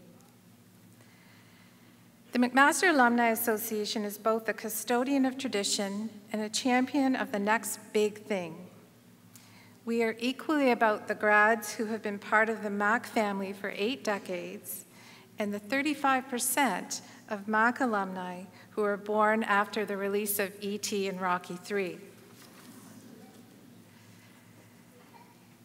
Much has changed over the decades, but we also know that many things in the Mac alumni family are constant. Good advice, for example, is often timeless. So I would like to read to you from a message written by our university president to McMaster's newest alumni. I think the message would be as applicable 6 or 7 decades ago as it is today. Good alumni, he wrote, are a combination of advertisement, scout, correspondence, and benefactor. They are advertisements because of their own achievements. And success in profession, business, or in public reputation is a priceless contribution that graduates can make. Alumni who are good scouts, in the sense that they are always on the watch for good students to direct to McMaster, are invaluable assets, and many graduates can do much to guarantee succession. To be good correspondents means simply keeping in touch with the alumni office in such matters as a change of address and personal news about occupation and family. And beyond this, there is the opportunity to join the noble company of benefactors who help to guarantee that coming generations of students will have better facilities than we had in our day. Members of the class of 2015, these are the words of your president, President George P. Gilmore, and the passages I read are from a message he wrote for the April 1951 edition of the McMaster Alumni News. Today, his overall message is certainly relevant, but the tools the Alumni Association uses are far more varied than they were just 6 years after World War II. In your lives as alumni, you will receive the alumni magazine, the McMaster Times, which won't seem out of place in the 50s. But you can also be part of the association's online community. Follow the association on Twitter, Facebook, YouTube, LinkedIn, or Flickr, or access value-added services like home, auto, and life insurance. You can also join your fellow alumni at one of the hundreds of events we organize annually in Hamilton, across Canada, and around the world. Follow the advice of your new friend, GradMac, you met backstage. Complete the How Maroon Are You quiz, and then visit mac10.ca to learn about all the opportunities for new grads. And I'll stop the sales pitch here. I do hope, however, that you will participate somehow at some time. When you are ready, the McMaster Alumni Association will be there for you, offering you a wide range of ways to find your path back to your alma mater. So, to the class of 2015, I offer my most sincere congratulations on your academic achievements, on your graduation, and on your first moments as members of the McMaster alumni family. Congratulations, welcome, and remember, once a marauder, always a marauder.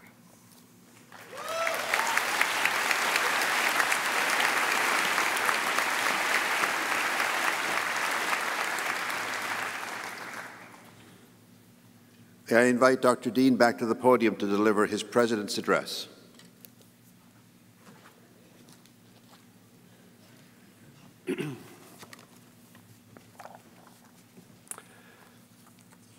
Chancellor, distinguished guests, esteemed colleagues, ladies and gentlemen, graduates. Graduates, it cannot have escaped your notice that you're leaving McMaster at a time when the value of a university education, and by implication the obligations of institutions like ours, is being hotly debated, not only in Canada but elsewhere in North America and Europe. Broadly speaking, the argument one hears in Ottawa, Queen's Park, and very much in the mainstream media, is that universities need to be more responsive to the policy-driven demands of government, that they need to be focused above all else on preparing young people to enter the workforce, and that they need to concentrate on the immediate needs of the economy, as well as the short-term career aspirations of the graduate. Now, its critics dismiss this as a narrowly instrumental approach to higher education and argue for a much broader view in which the aim is not merely to train, but to educate the student.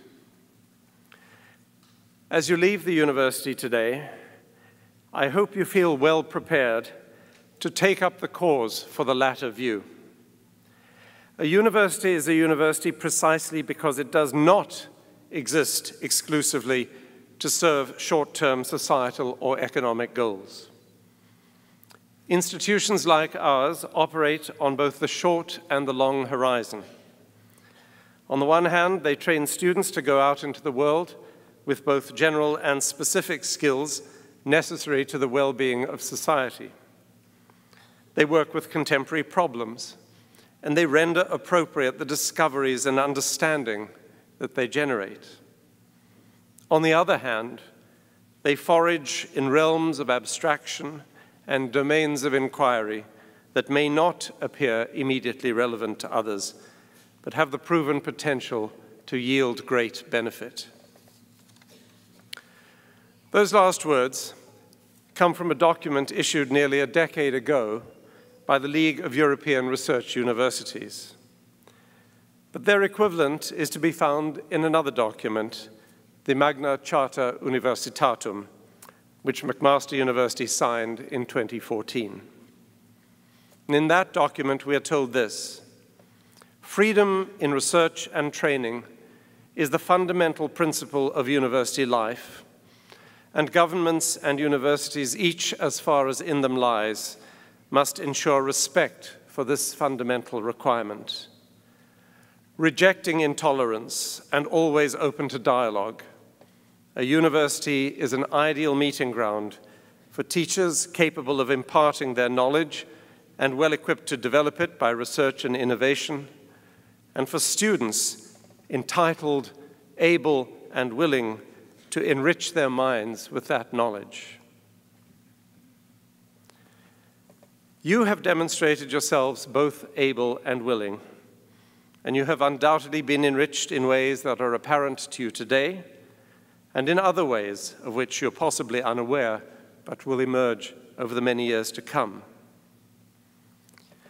But in the context of the present debate about the purpose of universities, narrowly instrumental or broadly educational, I wonder how many of you are aware that behind the program of study each of you has pursued, however professional and narrowly defined that program may be, or may have seemed at times to students in different parts of the university, stands not a consensus curriculum developed by ministry bureaucrats, indifferent to the intellectual assets and missions of individual institutions, but instead a record of research and reflection, particular to McMaster University and the scholars who work here, both to educate you and to advance their disciplines through research conducted to the highest standards.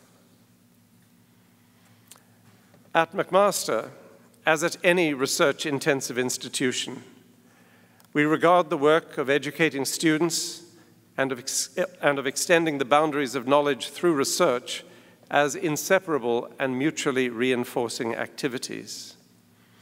However much we may endorse the notion that institutions like ours exist for the advancement of the nation's well-being and must be key contributors to societal and economic development, we demur at the narrow or reductive application of this idea. We do not accept, in other words, that the value of the university consists entirely or even principally in its ability to deliver outcomes as mandated by government from time to time. This is not to say that we are indifferent to those outcomes or that we will not work to deliver them. Instead, it means that we are and must always be focused on the bigger picture of the individual and the longer view of our society. We offer education rather than job training. We're interested in asking questions. Remember Krista's point. We're interested in asking questions as well as applying the answers we have found. We strive to maintain dynamic connections between theory and practice, wisdom and technical knowledge, and we approach the world with a desire to see and to understand it whole. Coincidentally, that means that universities are exactly what a knowledge society needs, and the outcomes mandated by a government will, in all likelihood, be delivered. But that does not mean that the value of universities is reducible to the sum of social, economic, or governmental needs at the present time. You will each have had experiences during your time at McMaster that opened a window on the kind of place this is, on the kind of activities above, beyond, and yet integrated with your experiences in the classroom that define us as an institution and that proclaim us as a university.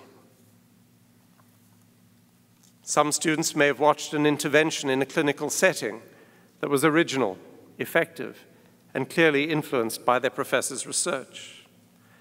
Others may have visited or even worked in their professor's laboratory and imbibed firsthand the patience and discipline required to conduct meaningful inquiry, as well as the excitement of discovery. Or you may have sat in surprised astonishment as your instructor in English or philosophy ascended into the intellectual stratosphere, the issue or text then under discussion having intersected with his or her decades-long mental engagement with a particular aspect of the subject. These are the epiphanies by which the research life of the university discloses itself to its members every day, even to those of its members whose degree requirements do not allow much lateral investigation, whose focus is comparatively narrow, prescribed by accreditation, or simply very technical. But were they to set out to explore that life, the research life of the university in all its richness, they would discover why it is that McMaster has for years been consistently ranked as one of the top 100 universities in the world. They would find out why their degree from this institution will bring respect, recognition, and yes, the things we all want from our lives, the potential for a successful career, and a lifetime of learning and discovery. Even if you're not always aware of it or able to articulate what it means, you are the product of a research-focused institution, and one no less student-centered for being so. And the ethos of such an institution, with its focus on curiosity, investigation, evidence, and analysis, is precisely that which equips you for long-term success in your life beyond this ceremony. Now, if, prompted by those in-class epiphanies which I mentioned, you were to begin more systematically to probe the research dimension of McMaster, where would your journey take you?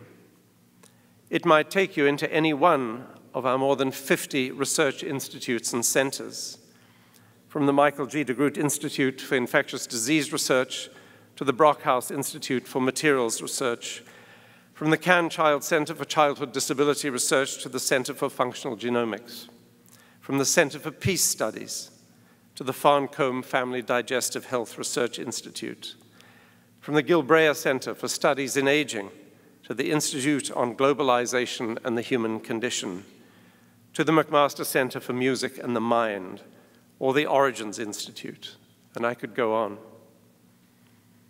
If you had such a predilection, you might want to investigate some facilities, such as the high-throughput screening laboratory, the electron microscopy facility in the Faculty of Health Sciences, the McMaster nuclear reactor, and so on.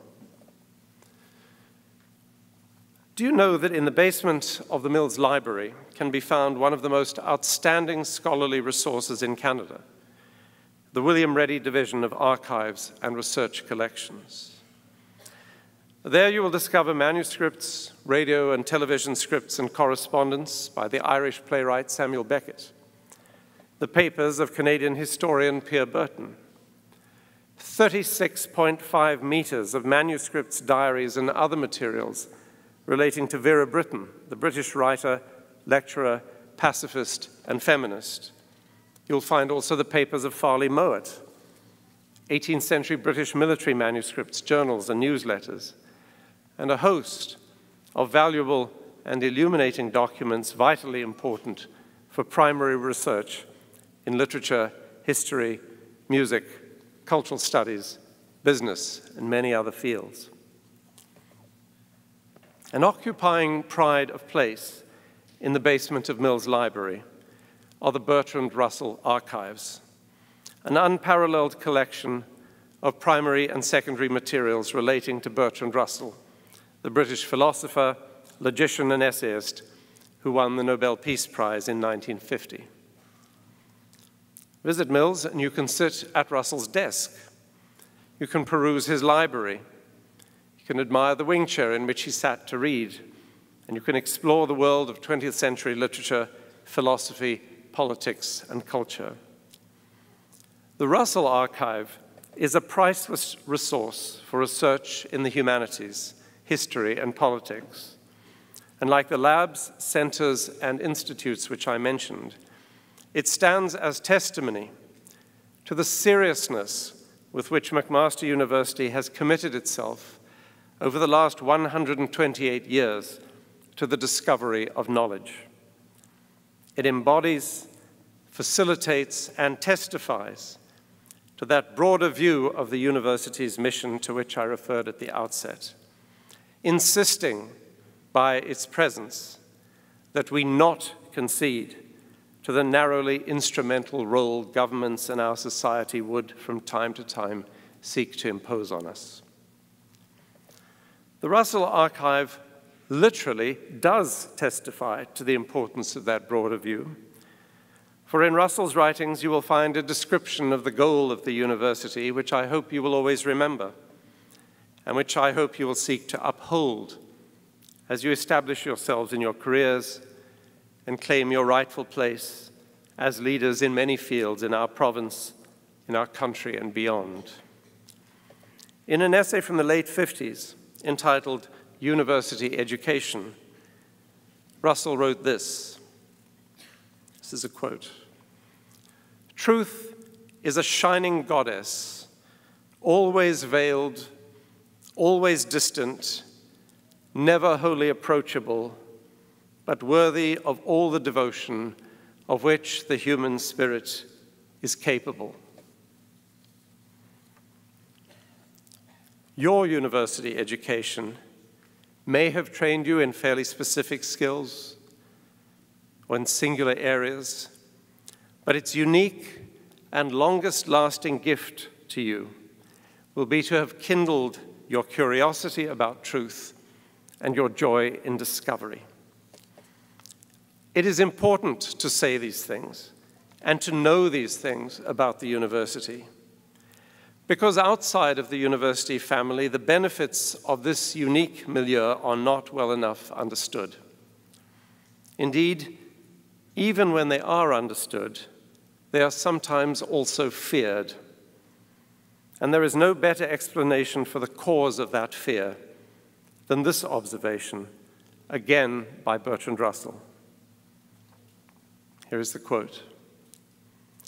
"Men fear thought as they fear nothing else on earth, more than ruin, more even than death.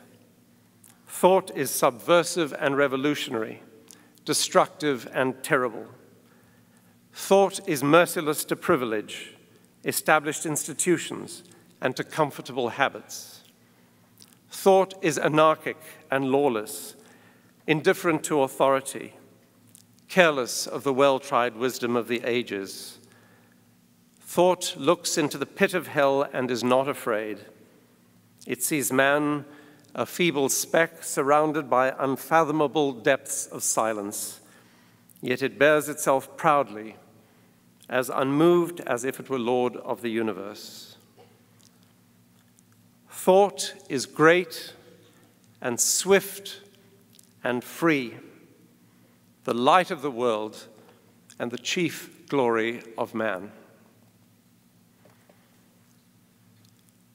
You are all the products of an institution devoted above all else to thought. And paradoxically, your ability to shape a stable, healthy, and equitable nation in the future will depend on the degree to which you have learned and internalized the corrosive, subversive power of that supreme faculty, thought.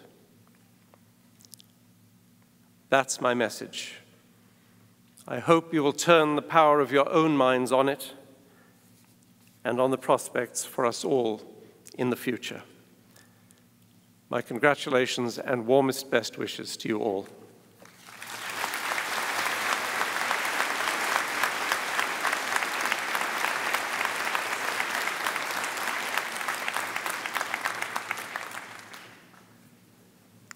Congratulations to the class of 2015. As a fellow McMaster alumna, I'm looking forward to seeing where you all go from here. As Mrs. Stevenson eloquently said, you're now all graduates and members of a wonderful group of alumni. I encourage you to join them and be active with them. In particular, last week I found myself attending various alumni functions related to class reunions. And what struck me in meeting with these people is the incredible friendships that they had made that go back 40, 50 years. And these were people they'd met at McMaster, that they had managed to keep in touch with in days where there was no email, no Facebook, but they did. And the value of those friendships were enormous. Now, all of you have developed friendships here, and I just encourage you to keep in touch with as many of your friends as you can, because you will find that old friends are very good friends. And Dr. Dean has given us enormous amount to think about today. And I want to go back to a statement of Dr. Tannenbaum's when he said Canada was one of the greatest places to live. I've been following, just because it interests me, what's been going on in Greece and the European community. And I mean, Greece has been, and for many years has been, a dysfunctional politically and financially, and it's just getting worse. But I always think of Greece as a source of an amazing amount of culture. It's where democracy was originally conceived. Think of classical Greek art, architecture, the great theater. And yet 2 months ago, their Minister of Education decided to reverse all of the reforms that have been put in place in Greece to try and make education better. And he's done such things as eliminate entrance exams, not requiring anybody finish at any point in time, remove all foreign professors. And he made the statement, which I found appalling, which says that he did not believe or agree with the idea, the concept of excellence in education. And I think how lucky we are that we're in a country where that is valued. Unfortunately, as we're seeing, perhaps not as much as we would like. It's certainly not funded as much as we would like. And we're beginning to have a debate as to what excellent means and what education means. And that is where Dr. Dean has put the challenge on you to help in that discussion. But think of it, all of you have been incredibly fortunate to be graduates of an institution where excellence in education is a basic tenet. You have seen it in the professors that you've had. You can see reflected in the honorary graduates, in your valedictorian, as to what an education can do. Think of it, your professors taught you not to do, but to think. They shared knowledge, not skills. That's something that I think we all would want for future generations, for the good of our society. And so I really do encourage you to think seriously about the message that the President has given you and to take a role in the debate that's going to be going on. We don't want to find ourselves, because of dysfunctional politics or finances, giving up what is so vital to the future of this country. So on that note, though, I wish you all the very best and success in everything you do. Now, I have just a couple of housekeeping items to tell you about before we close. A reception will be held for the humanities graduates and their guests immediately following the ceremony at the Art Gallery of Hamilton's Pavilion and Sculpture Garden.